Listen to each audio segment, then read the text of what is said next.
ವ್ಯಾಖ್ಯಾಮುದ್ರಾಂ ಕರಸರಸಿಜೈ ಪುಸ್ತಕಂ ಶಂಖಚಕ್ರೆ ಬಿಭ್ರದ್ಭಿನ್ನಸ್ಫಟಿಕರುಚಿರೆ ಪುಂಡರೀಕೆ ನಿಷಣ್ಣಃ ಅಮ್ಲಾನಶ್ರೀರಮೃತವಿಶದೈರಂಶುಭಿಪ್ಲಾವಯನ್ಮಾಂ ಆವಿರ್ಭೂಯಾದನಗಮಹಿಮಾ ಮಾನಸೇ ವಾಗಧೀಶಃ ಯೇ ವೇದಂ ಸಚ್ಚಿನ್ನಿರುಪಮನಿಜಾನಂದನಿರತಂ ಪರಬ್ರಹ್ಮಾಪ್ಯಾದೌ ಗುಣತಮತನೂರಾಪ್ಯಸೃಜತಿ ಅವತ್ಯತ್ತಿ ಪದಮಪಿ ನಯತ್ಯಸ್ತವಿಪದಃ ಪರಬ್ರಹ್ಮಾಣಿ ಸಾನನು ವಿಜಯತೆ ಮಧ್ಹೃದಿ ಸದಾ ಸ್ವಾಂತಸ್ಥಾನಂತಶಯ್ಯಾಯ ಪೂರ್ಣಜ್ಞಾನರಸರ್ಣಸೆ ಉತ್ತುಂಗವಾಕ್ತರಂಗಾಯ ಮಧ್ವದುಗ್ಧಾಬ್ಧಯೇ ನಮಃ. ಶ್ರೀಮತೋ ರಾಘವೇಂದ್ರಸ್ಯ ನಮಾಮಿ ಪದಪಂಕಜೇ ಕಾಮಿತಾಶೇಷಕಲ್ಯಾಣಕಲನಾಕಲ್ಪಪಾದಪೌ ವಿಷ್ಣುತೀರ್ಥಕಲ್ಪವೃಕ್ಷೋ ವಿಷ್ಣುತೀರ್ಥಶ್ಚ ಕಾಮಧುಕ್ ಚಿಂತಾಮಣಿರ್ವಿಷ್ಣುತೀರ್ಥೋ ಇತೀಂದ್ರಃ ಸರ್ವಕಾಮದಃ. ತಪಸ್ವಾಧ್ಯಾಯ ಶುಶ್ರೂಷಾ ಕೃಷ್ಣಪೂಜಾರತಂ ಮುನಿಂ ವಿಶ್ವೇಶಮಿಷ್ಟದಂ ವಂದೇ ಪರಿವ್ರಾಟ್ ಚಕ್ರವರ್ತಿನಂ. ಶ್ರೀಗುರುಭ್ಯೋ ನಮಃ. ಹರಿ ಓಂ. ನಿನ್ನೆ ನಾವು ನೋಡಿದಂತಹ ನಾಮ ಅನುತ್ತಮಃ ಎಂಬುದಾಗಿ. ಆ ಶಬ್ದದ ಅರ್ಥ ಪರಮಾತ್ಮನಿಗಿಂತ ಉತ್ತಮರಾದಂಥವರು ಯಾರೂ ಇಲ್ಲ, ಹಾಗಾಗಿ ಪರಮಾತ್ಮ ಅನುತ್ತಮಃ. ಮತ್ತು ಅನನಿಗಿಂತ ಉತ್ತಮ, ಮುಖ್ಯ ಪ್ರಾಣದೇವರಿಗಿಂತಲೂ ಉತ್ತಮ, ಹಾಗಾಗಿ ಪರಮಾತ್ಮನಿಗೆ ಅನುತ್ತಮಃ ಎಂಬುದಾಗಿ ಹೆಸರು ಅಂತ ನಾವು ನಿನ್ನೆ ನೋಡಿದ್ವಿ. ಮುಂದಿನ ನಾಮ 82ನೇ ನಾಮ ದುರಾಧರ್ಷಃ ಎಂಬುದಾಗಿ. ದುರಾಧರ್ಷಃ ಶಬ್ದಕ್ಕೆ ಅರ್ಥ ಧೃಷ ಎನ್ನುವಂಥ ಶಬ್ದಕ್ಕೆ ಧೃಷ ಪ್ರಸಹನೆ ಅಂತ ಧಾತು, ಅಂದರೆ ಸೋಲಿಸುವುದು ಅಂತ. ಪರಮಾತ್ಮ ಏನಾಗಿದ್ದಾರೆ ದುರಾಧರ್ಷ ಅಂತ. ಪರಮಾತ್ಮನನ್ನು ಸೋಲಿಸಲಿಕ್ಕೆ ಯಾರಿಂದಲೂ ಸಾಧ್ಯ ಇಲ್ಲ, ಹಾಗಾಗಿ ಪರಮಾತ್ಮನಿಗೆ ದುರಾಧರ್ಷ ಎಂಬುದಾಗಿ ಹೆಸರು. ಪರಮಾತ್ಮನನ್ನು ಯಾವುದರಲ್ಲಿ ಆಗಲಿ, ಜ್ಞಾನವಾಗಲಿ, ಬಲವಾಗಲಿ, ಶಕ್ತಿಯಲ್ಲಾಗಲಿ, ಬುದ್ಧಿಯಲ್ಲಾಗಲಿ, ಯಾವುದರಲ್ಲಿ ಆಗಲಿ ಪರಮಾತ್ಮನನ್ನು ಸೋಲಿಸಲಿಕ್ಕೆ ಯಾರಿಂದಲೂ ಸಾಧ್ಯ ಇಲ್ಲ, ಹಾಗಾಗಿ ಪರಮಾತ್ಮ ದುರಾಧರ್ಷ ಎಂಬುದಾಗಿ ಕರೆಸ್ಕೊಳ್ತಾನೆ. ಸ್ವತಃ ಯಾವ ಧೃತರಾಷ್ಟ್ರ, ದುರ್ಯೋಧನನ ತಂದೆ, ದುರ್ಯೋಧನಿಗೆ ಧೃತರಾಷ್ಟ್ರನಿಗೆ ಉಪದೇಶ ಮಾಡ್ತಾನೆ.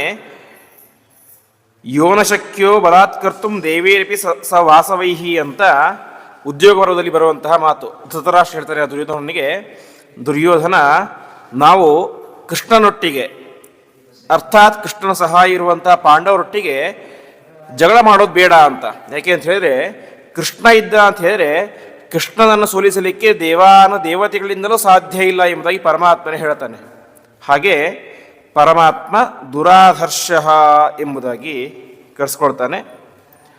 ಮುಂದಿನ ನಾಮ 83ನೇ ನಾಮ ಕೃತಜ್ಞ ಎಂಬುದಾಗಿ. ಕೃತಜ್ಞ ಶಬ್ದಕ್ಕೆ ಅರ್ಥ ಕೃತಂ ಜಾನಾತಿ ಇತಿ ಕೃತಜ್ಞ ಅಂತ. ಅಂದರೆ ನಾವು ಮಾಡಿದಂತಹ ಪ್ರತಿಯೊಂದು ಕಾರ್ಯಗಳನ್ನು ಕೂಡ ತಿಳಿದಂಥವನು ಅಂತ. ಯಾಕೆಂತ ಹೇಳಿದ್ರೆ, ನಾವು ಮಾಡಿದಂತಹ ಸತ್ಕರ್ಮಗಳಿಗೆ ಪುಣ್ಯವನ್ನು, ಕೆಟ್ಟ ಕರ್ಮಗಳಿಗೆ ಪಾಪವನ್ನು ನೀಡುವಂಥವನು ಪರಮಾತ್ಮನೇ ಆಗಿದ್ದಾನೆ. ಹಾಗಾಗಿ ನಾವು ಮಾಡಿದಂತಹ ಪ್ರತಿಯೊಂದು ಕರ್ಮಗಳನ್ನು ನಾವು ಎಲ್ಲೇ ಮಾಡಲಿ, ಒಬ್ಬರೇ ಇದ್ದುಕೊಂಡು ಮಾಡಲಿ, ಎಲ್ಲೇ ರಹಸ್ಯವಾಗಿ ಮಾಡಲಿ, ಎಂತಹ ರಹಸ್ಯದಲ್ಲಿ ನಾವು ಮಾಡಿದರೂ ಕೂಡ ಆ ಪ್ರತಿಯೊಂದು ಕರ್ಮಗಳು, ನಾವು ಮಾಡಿದಂತಹ ಪ್ರತಿಯೊಂದು ಕರ್ಮಗಳ ಜ್ಞಾನ ಯಾರಿಗಿರುತ್ತೆ, ಅದು ಪರಮಾತ್ಮನಿಗೆ ಇರುತ್ತೆ. ಇವನೇನು ಮಾಡಿದ್ದಾನೆ ಅಂತ ಪರಮಾತ್ಮನಿಗೆ ಸಂಪೂರ್ಣವಾಗಿ ಗೊತ್ತಿರುತ್ತೆ. ಹಾಗಾಗಿ ಪರಮಾತ್ಮನಿಗೆ ಕೃತಜ್ಞ ಎಂಬುದ ಹೆಸರು ಅಂತ ಪರಮಾತ್ಮನಿಗೆ ಹೆಸರು. ಇಷ್ಟಾದ ಮೇಲೆ ಪರಮಾತ್ಮ ಇನ್ನೊಂದು ನಾಮ 84ನೇ ನಾಮ ಕೃತಿ ಎಂಬುದಾಗಿ. ಕೃತಿ ಶಬ್ದಕ್ಕೆ ಅರ್ಥ ಪರಮಾತ್ಮನ ಕೃತಿ. ನಾವೆಲ್ಲ ಕೇಳಿದ ಇದು ಇವರ ಕೃತಿ, ಈ ದಾಸರ ಕೃತಿ ಅಂತ. ಕೃತಿ ಅಂತ ಹೇಳಿದ್ರೆ ರಚನೆ ಮಾಡಿದ್ದು ಅಂತ. ಪರಮಾತ್ಮನ ರಚನೆ, ಪರಮಾತ್ಮನ ಸೃಷ್ಟಿಯಾದು ಅಂತ ಹೇಳಿದ್ರೆ ಇಡೀ ಜಗತ್ತೇ ಪರಮಾತ್ಮನ ಸೃಷ್ಟಿ. ಈ ಬ್ರಹ್ಮಾಂಡವೆಂಬಂತಹ ಕೃತಿ ಅದು ಪರಮಾತ್ಮನದ್ದು. ಹಾಗಾಗಿ ಪರಮಾತ್ಮನಿಗೆ ಕೃತಿ ಎಂಬುದಾಗಿ ಹೆಸರು. ಅದೇ ರೀತಿಯಾಗಿ ವಿಶೇಷವಾಗಿ ಕೃಂತತಿ ದುಃಖಂ ಇತಿ ಕೃತಿ ಎಂಬುದಾಗಿ ತಿಳಿಸ್ತಾರೆ. ಅಂದರೆ ದುಃಖವನ್ನು ನಾಶ ಮಾಡುವಂಥನು. ಕೃತಿ ಎನ್ನುವಂಥ ಶಬ್ದಕ್ಕೆ ಒಂದು ಮಾಡುವುದು ಅಂತಲೂ ಅರ್ಥ ಇದೆ, ಅದೇ ರೀತಿಯಾಗಿ ನಾಶ ಮಾಡುವುದು ಅಂತಲೂ ಅರ್ಥ ಇದೆ. ಹೀಗೆ ನಾವು ದಹ ಎನ್ನುವಂಥ ಶಬ್ದ ಅದಕ್ಕೆ ಕೊಡುವುದು ಅಂತಲೂ ಅರ್ಥ, ಕಿತ್ತುಕೊಳ್ಳುವುದು ಅಂತಲೂ ಅರ್ಥ ಇದೆ. ಹಾಗೆ ಕೃತಿ ಎನ್ನುವಂಥ ಶಬ್ದಕ್ಕೆ ಮಾಡೋದು ಅಂತಲೂ ಅರ್ಥ ಇದೆ, ನಾಶ ಮಾಡೋದು ಅಂತಲೂ ಅರ್ಥ ಇದೆ. ಹಾಗಾಗಿ ದುಃಖವನ್ನು ನಾಶ ಮಾಡುವಂಥವನು ಪರಮಾತ್ಮ, ಹಾಗಾಗಿ ಕೃತಿ. ಕೊನೆಗೆ ತಾನೇ ಸೃಷ್ಟಿ ಮಾಡಿದಂತಹ ಇಡೀ ಬ್ರಹ್ಮಾಂಡವನ್ನೇ ಪರಮಾತ್ಮ ನಾಶ ಮಾಡ್ತಾನೆ. ಹಾಗಾಗಿ ಪರಮಾತ್ಮನಿಗೆ ಕೃತಿ ಎಂಬುದಾಗಿ ಪರಮಾತ್ಮನಿಗೆ ಕೃತಿ ಎನ್ನುವಂಥ ಶಬ್ದವನ್ನು ತಿಳಿಸ್ತಾ ಇದ್ದಾರೆ. ಅದಾದ ಮೇಲೆ ಮುಂದಿನ ನಾಮ ಆತ್ಮವಾನ್ ಎಂಬುದಾಗಿ. ಆತ್ಮವಾನ್ ಶಬ್ದಕ್ಕೆ ಅರ್ಥ, ಆತ್ಮಶಬ್ದಕ್ಕೆ ಅನೇಕ ರೀತಿಯಾದಂಥ ಅರ್ಥಗಳಿದ್ದಾವೆ. ಆತ್ಮಶಬ್ದಕ್ಕೆ ಜೀವ ಅಂತ ಹೆಸರು, ಮನಸ್ಸು ಅಂತ ಹೆಸರು, ದೇಹ ಅಂತ ಹೆಸರು, ಹೀಗೆ ಅನೇಕ ಅರ್ಥ ಇದೆ. ಪರಮಾತ್ಮ ಆತ್ಮವಾನ್ ಅಂದರೆ ಅನೇಕ ರೀತಿಯಾದಂತಹ ರೂಪಗಳನ್ನು ಇರುವಂಥವನು ಪರಮಾತ್ಮ. ಹಾಗಾಗಿ ಪರಮಾತ್ಮನಿಗೆ ಆತ್ಮವಾನ್ ಎಂಬುದಾಗಿ ಹೆಸರು. ಪರಮಾತ್ಮ ಅವನಿಗೆ ಅನಂತ ರೂಪ. ವಿಶೇಷವಾಗಿ ಪ್ರತಿಯೊಬ್ಬ ಜೀವರಲ್ಲೂ ಕೂಡ ಅಂತರ್ಯಾಮಿಯಾಗಿ ಪರಮಾತ್ಮ ಬಿಂಬರೂಪದಿಂದಾಗಿ ಇರ್ತಾನೆ. ಅದೇ ರೀತಿಯಾಗಿ ರಾಮಕೃಷ್ಣ ಮುಂತಾದಂತಹ ಅನಂತ ಅವತಾರಗಳು ಪರಮಾತ್ಮನಿಗಿದ್ದಾವೆ. ಹೀಗೆ ಅನೇಕ ರೂಪಗಳನ್ನು ಹೊಂದಿರುವಂಥವನು ಪರಮಾತ್ಮ. ಹಾಗಾಗಿ ಅವನು ಆತ್ಮವಾನ್, ರೂಪ ಇರುವಂಥವನು ಎಂಬುದಾಗಿ ಕರೆಸ್ಕೊಳ್ತಾನೆ ಅಂತ. ಅದಾದ ಮೇಲೆ ಇನ್ನೊಂದು ಅರ್ಥ, ಆತ್ಮ ಶಬ್ದಕ್ಕೆ ಹಿಂದೆ ಹೇಳದಂತೆ ಮನಸ್ಸು ಅಂತ ಅರ್ಥ. ಪರಮಾತ್ಮ ಅವನು ಅತ್ಯಂತ ಪ್ರಶಸ್ತವಾದಂತಹ ಮನಸ್ಸು, ಅಂದರೆ ಯಾವುದೇ ರೀತಿಯಾದಂತಹ ದ್ವೇಷ ಇಲ್ಲದೇ ಇರುವಂತಹ ಶುದ್ಧವಾದಂತಹ ಮನಸ್ಸು ಅದು ಪರಮಾತ್ಮನದ್ದು. ಹಾಗಾಗಿ ಪರಮಾತ್ಮನಿಗೆ ಆತ್ಮವಾನ್ ಎಂಬುದಾಗಿ ಹೆಸರು. ಇನ್ನೊಂದು ಆತ್ಮಶಬ್ದಕ್ಕೆ ಭಾಗವತ ತಾತ್ಪರ್ಯ ಹೇಳುವಂತೆ ಆತ್ಮಶಬ್ದಕ್ಕೆ ಚತುರ್ಮುಖ ಬ್ರಹ್ಮದೇವರು ಅಂತ ಅರ್ಥ ಇದೆ. ಅಂತಹ ಚತುರ್ಮುಖ ಬ್ರಹ್ಮದೇವರನ್ನು ಮಗನಾಗಿ ಹೊಂದಿದಂಥವನು ಪರಮಾತ್ಮ. ಹಾಗಾಗಿ ಪರಮಾತ್ಮನಿಗೆ ಆತ್ಮವಾನ್ ಎಂಬುದಾಗಿ ಹೆಸರು. ಹಾಗೆ ಆತ್ಮಶಬ್ದಕ್ಕೆ ಇನ್ನೊಂದು ಅರ್ಥ, ಆತ್ಮ ಅಂತೇಳಿ ಜೀವರು. ಆ ಎಲ್ಲ ಜೀವರನ್ನು ಕೂಡ ಪರಮಾತ್ಮನಾಗಿದ್ದಾನೆ, ಒಡೆಯನಾಗಿದ್ದಾನೆ. ಏಕೆಂದರೆ ಎಲ್ಲ ಜೀವರನ್ನು ಕೂಡ ಮುಂದೆ ದೇಹ ಕೊಡುವಂಥವನು ಪರಮಾತ್ಮ. ಹಾಗಾಗಿ ಆತ್ಮವಾನ್ ಎನ್ನುವಂಥ ಶಬ್ದಕ್ಕೆ ಅರ್ಥ ವಿಶೇಷವಾಗಿ ಪ್ರತಿಯೊಬ್ಬ ಜೀವರುಗಳಿಗೂ ಕೂಡ ನಿಯಾಮಕರಾದಂಥವನು ಪರಮಾತ್ಮ. ಹಾಗಾಗಿ ಪರಮಾತ್ಮನಿಗೆ ಆತ್ಮವಾನ್ ಎಂಬುದ ಹೆಸರು ಅಂತ ತಿಳಿಸ್ತಾ ಇದ್ದಾರೆ. ಇಲ್ಲಿಗೆ ಒಟ್ಟು 9 ಶ್ಲೋಕಗಳು ಮುಗಿಯುತ್ತೆ. ಮುಂದೆ 10ನೇ ಶ್ಲೋಕ, ಸುರೇಶಃ ಶರಣಂ ಶರ್ಮ ವಿಶ್ವರೇತಾ ಪ್ರಜಾಭವ ಅಹ ಸಂವತ್ಸರೋ ವ್ಯಾಲಃ ಪ್ರತ್ಯಯ ಸರ್ವದರ್ಶನ ಎಂಬುದಾಗಿ. ಮೊದಲ ನಾಮ ಸುರೇಶಃ ಎಂಬುದಾಗಿ. ಸುರೇಶಃ ಶಬ್ದಕ್ಕೆ ಅರ್ಥ ವಿಶೇಷವಾಗಿ ಭಾಗವತದಲ್ಲಿ ಬ್ರಹ್ಮದೇವರು ಹೇಳುವಂತಹ ಮಾತು. ಅವರು ಹೇಳ್ತಾರೆ, ಅಹಂ ಭವೋ ದಕ್ಷ ಭೃಗುಪ್ರಧಾನಾ ಪ್ರಜೇಶ ಭೂತೇಶ ಸುರೇಶ ಮುಖ್ಯಾ ಸರ್ವೇ ವಯಂ ಎನ್ನಿಯಂ ಪ್ರಪನ್ನಾ ಮೂರ್ಧಾರ್ಪಿತಂ ಲೋಕಹಿತಂ ಮಹಾಮಹಾ ಎಂಬುದಾಗಿ. ನಾನಾಗಲಿ, ರುದ್ರದೇವರಾಗಲಿ, ಪ್ರಜಾಪತಿಗಳಾಗಲಿ, ಯಾರೇ ಆಗಲಿ ಪ್ರತಿಯೊಬ್ಬ ದೇವತೆಗಳಿಗೂ ಕೂಡ ಪರಮಾತ್ಮನೇ ಒಡೆಯ ಎಂಬುದಾಗಿ ಬ್ರಹ್ಮದೇವರು ಹೇಳ್ತಾರೆ. ಆ ನಿಟ್ಟಿನಲ್ಲಿ ಪರಮಾತ್ಮ ಸುರೇಶ, ಎಲ್ಲ ಸುರರಿಗೂ ಎಲ್ಲ ದೇವತೆಗಳಿಗೂ ಕೂಡ ಈಶ ಒಡೆಯನಾಗಿದ್ದಾನೆ. ಹಾಗಾಗಿ ಪರಮಾತ್ಮನಿಗೆ ಸುರೇಶ ಎಂಬುದಾಗಿ ಹೆಸರು. ದೇವಾನುದೇವತೆಗಳಿಗೆ ಒಡೆಯ ಅಂತ. ಅದೇ ರೀತಿಯಾಗಿ ಸುರರು ಅಂತ ಹೇಳಿದರೆ ಮುಕ್ತರಿಗೂ ಕೂಡ ಸುರರು ಅಂತ ಕರೀತಾರೆ. ಏಕೆಂತೇಳಿ ಯಾರು ಉತ್ತಮವಾದಂತಹ ಸುಖವನ್ನು ಅನುಭವಿಸ್ತಾರೋ ಅವರಿಗೆ ಸುರರು ಅಂತ. ಆ ರೀತಿಯಾಗಿ ಮೋಕ್ಷಕ್ಕೆ ಹೋದಂತಹ ಜೀವಿಗಳಿಗೂ ಕೂಡ ಸುರರು ಅಂತ ಕರೆಸ್ಕೊಳ್ತಾರೆ. ಅವರಿಗೂ ಕೂಡ ಏನಾಗಿದ್ದಾನೆ, ಪರಮಾತ್ಮ ಒಡೆಯನಾಗಿದ್ದಾನೆ ಅಂತ. ಅಂದರೆ ಕೇವಲ ಸಂಸಾರ ಅವಸ್ಥೆಯಲ್ಲಿ ಮಾತ್ರ ಪರಮಾತ್ಮ ನಮಗೆ ನಿಯಾಮಕ ಅಲ್ಲ, ಮೋಕ್ಷಕ್ಕೆ ಹೋದ ಮೇಲೂ ಕೂಡ ಪರಮಾತ್ಮ ನಿಯಾಮಕನಾಗೇ ಆಗಿರ್ತಾನೆ. ಹಾಗಾಗಿ ಪರಮಾತ್ಮ ಸುರೇಶಃ ಎಂಬುದಾಗಿ ಕರೆಸ್ಕೊಳ್ತಾನೆ ಅಂತ ತಿಳಿಸ್ತಾ ಇದ್ದಾರೆ. ಅದಾದ ಮೇಲೆ ಇನ್ನೊಂದು ಅರ್ಥ ಸುರರು ಅಂತ ಹೇಳಿ ಒಳ್ಳೆಯ ದಾನವನ್ನು ಕೊಡುವಂಥವರು ಅಂತ. ಏಕೆಂತ ಹೇಳಿ ರಾ ದಾನೆ ಅಂತ ಧಾತು. ರಾ ಶಬ್ದಕ್ಕೆ ಒಳ್ಳೆ ಕಾಂತಿ ಅಂತ ಅರ್ಥ ಇದೆ, ಸುಖ ಅಂತ ಅರ್ಥ ಇದೆ, ದಾನ ಕೊಡೋದು ಅಂತ ಅರ್ಥ ಇದೆ. ಹಾಗಾಗಿ ಸುರರು ಅಂತ ಹೇಳಿ ಒಳ್ಳೆಯ ದಾನವನ್ನು ಕೊಡುವಂಥವರು. ಒಳ್ಳೆಯ ದಾನ ಅಂತ ಹೇಳಿದ್ರೆ ಯೋಗ್ಯ ವ್ಯಕ್ತಿಗಳನ್ನು ನೋಡಿ ಅವರಲ್ಲಿರುವಂಥ ಅಂತರ್ಯಾಮಿಯಾದಂಥ ಪರಮಾತ್ಮ ಪ್ರೀತರಾಗಲಿ ಅಂತ ದಾನ ಕೊಡುವಂಥವರಿಗೆ ಸುರರು ಅಂತ ಕರೀತಾರೆ. ಪರಮಾತ್ಮ ಏನಾಗಿದ್ದಾನೆ? ಸುರೇಶಃ. ಆ ಒಳ್ಳೆ ದಾನಿಗಳಿಗೂ ಕೂಡ ಏನಾಗಿದ್ದಾನೆ? ಪರಮಾತ್ಮ ಒಡೆಯನಾಗಿದ್ದಾನೆ. ಅವರಿಗೂ ವಿಶೇಷವಾದಂಥ ಆನಂದವನ್ನು ಪರಮಾತ್ಮ ಕೊಡ್ತಾನೆ. ಹಾಗಾಗಿ ಪರಮಾತ್ಮನಿಗೆ ಸುರೇಶಃ ಎಂಬುದ ಹೆಸರು ಅಂತ ಅನೇಕ ಅರ್ಥಗಳನ್ನು ತಿಳಿಸ್ತಾ ಇದ್ದಾರೆ. ಮುಂದಿನ ನಾಮ 87ನೇ ನಾಮ ಶರಣಂ ಎಂಬುದಾಗಿ. ಶರಣಂ ಶಬ್ದಕ್ಕೆ ಅರ್ಥ ವಿಶೇಷವಾಗಿ ಅಮರಕೋಶ ಹೇಳುವಂತೆ ಶರಣಂ ಗೃಹ ರಕ್ಷಿತ್ರೋಹೋ ಎಂಬುದಾಗಿ. ಯಾರು ತನ್ನನ್ನು ಕಾಪಾಡು ಎಂಬುದಾಗಿ ಬಂದಂಥವ್ರ ಹತ್ತಿರ ಕಾಪಾಡ್ತಾನೋ, ಅವರಿಗೆ ಅಭಯವನ್ನು ಕೊಡ್ತಾನೋ ಅವನಿಗೆ ಶರಣಂ ಎಂಬುದ ಹೆಸರು ಅಂತ. ವಿಶೇಷವಾಗಿ ಪರಮಾತ್ಮ ಎಲ್ಲರನ್ನೂ ರಕ್ಷಣೆ ಮಾಡುವಂಥವನು. ಅದು ಬ್ರಹ್ಮಾದಿ ದೇವತೆಗಳೇ ಆಗಲಿ, ವಿಶೇಷವಾಗಿ ನಾವು ಅನೇಕ ಪ್ರಸಂಗಗಳನ್ನು ಕಾಣ್ತೇವೆ. ಬಲಿಚಕ್ರವರ್ತಿ ಮುಂತಾದಂತಹ ಅನೇಕ ದೈತ್ಯರು ಸ್ವರ್ಗದ ಮೇಲೆ ಆಕ್ರಮಣ ಮಾಡಲಿಕ್ಕೆ ಅಂತ ಹೋದಾಗ ಎಲ್ಲ ದೇವಾನುದೇವತೆಗಳು ಮಾಡಿದ್ದೇನೋ ಪರಮಾತ್ಮನನ್ನು ಹೋಗಿ ರಕ್ಷಣೆ ಮಾಡು ಎಂಬುದಾಗಿ ಪ್ರಾರ್ಥನೆ ಮಾಡಿದ್ದು. ಹಾಗೆ ದೇವಾನುದೇವತೆಗಳಾಗಲಿ, ಮನುಷ್ಯರಾಗಲಿ, ಯಾರೇ ಆಗಲಿ, ಋಷಿಮುನಿಗಳಾಗಲಿ, ಪ್ರತಿಯೊಬ್ಬರನ್ನು ಕೂಡ ಶರಣ ರಕ್ಷಣೆ ಮಾಡುವುದು ಯಾರು? ಅದು ಪರಮಾತ್ಮ. ಹಾಗಾಗಿ ಪರಮಾತ್ಮನಿಗೆ ಶರಣಂ ಎಂಬುದ ಹೆಸರು ಅಂತ ತಿಳಿಸ್ತಾ ಇದ್ದಾರೆ. ಅದೇ ರೀತಿಯಾಗಿ ಶ ಅಂಥೇಳಿ ಸಜ್ಜನರು, ಆ ಸಜ್ಜನರಿಗೆ ವಿಶೇಷವಾದಂತಹ ಆನಂದವನ್ನು ಕೊಡುವಂಥವನು ಪರಮಾತ್ಮ. ಹಾಗಾಗಿ ಪರಮಾತ್ಮನಿಗೆ ಶರಣಂ ಎಂಬುದ ಹೆಸರು ಅಂತ ಪರಮಾತ್ಮನಿಗೆ ತಿಳಿಸ್ತಾ ಇದ್ದಾರೆ. ಇನ್ನೊಂದು ಹಂಸ ಶೃ ಹಿಂಸಾಯಾಮ್ ಅಂತ ಧಾತು, ಅಂದರೆ ದುಷ್ಟರನ್ನು ಶಿಕ್ಷೆ ಮಾಡುವಂಥವನು ಪರಮಾತ್ಮ, ಅವರಿಗೆ ಹಿಂಸೆಯನ್ನು ಕೊಡುವಂಥವನು ಪರಮಾತ್ಮ. ಹಾಗಾಗಿ ಪರಮಾತ್ಮನಿಗೆ ಶರಣಂ ಎಂಬುದ ಹೆಸರು ಅಂತ ತಿಳಿಸ್ತಾ ಇದ್ದಾರೆ. ಅದೇ ರೀತಿಯಾಗಿ ಯಾವ ಭಾಗವತ ತಾತ್ಪರ್ಯದಲ್ಲಿ ಆಚಾರ್ಯರು ಹೇಳುವಂತೆ ಮೋಕ್ಷ ಶಾಂತಿಶ್ಚ ಶರಣಂ ನಿರ್ವಾಣಂ ಚಾಭಿಧೀಯತೆ ಎಂಬುದಾಗಿ ಶರಣಂ ಎನ್ನುವಂಥ ಶಬ್ದ ಮೋಕ್ಷವನ್ನು ಕೂಡ ಹೇಳುತ್ತೆ.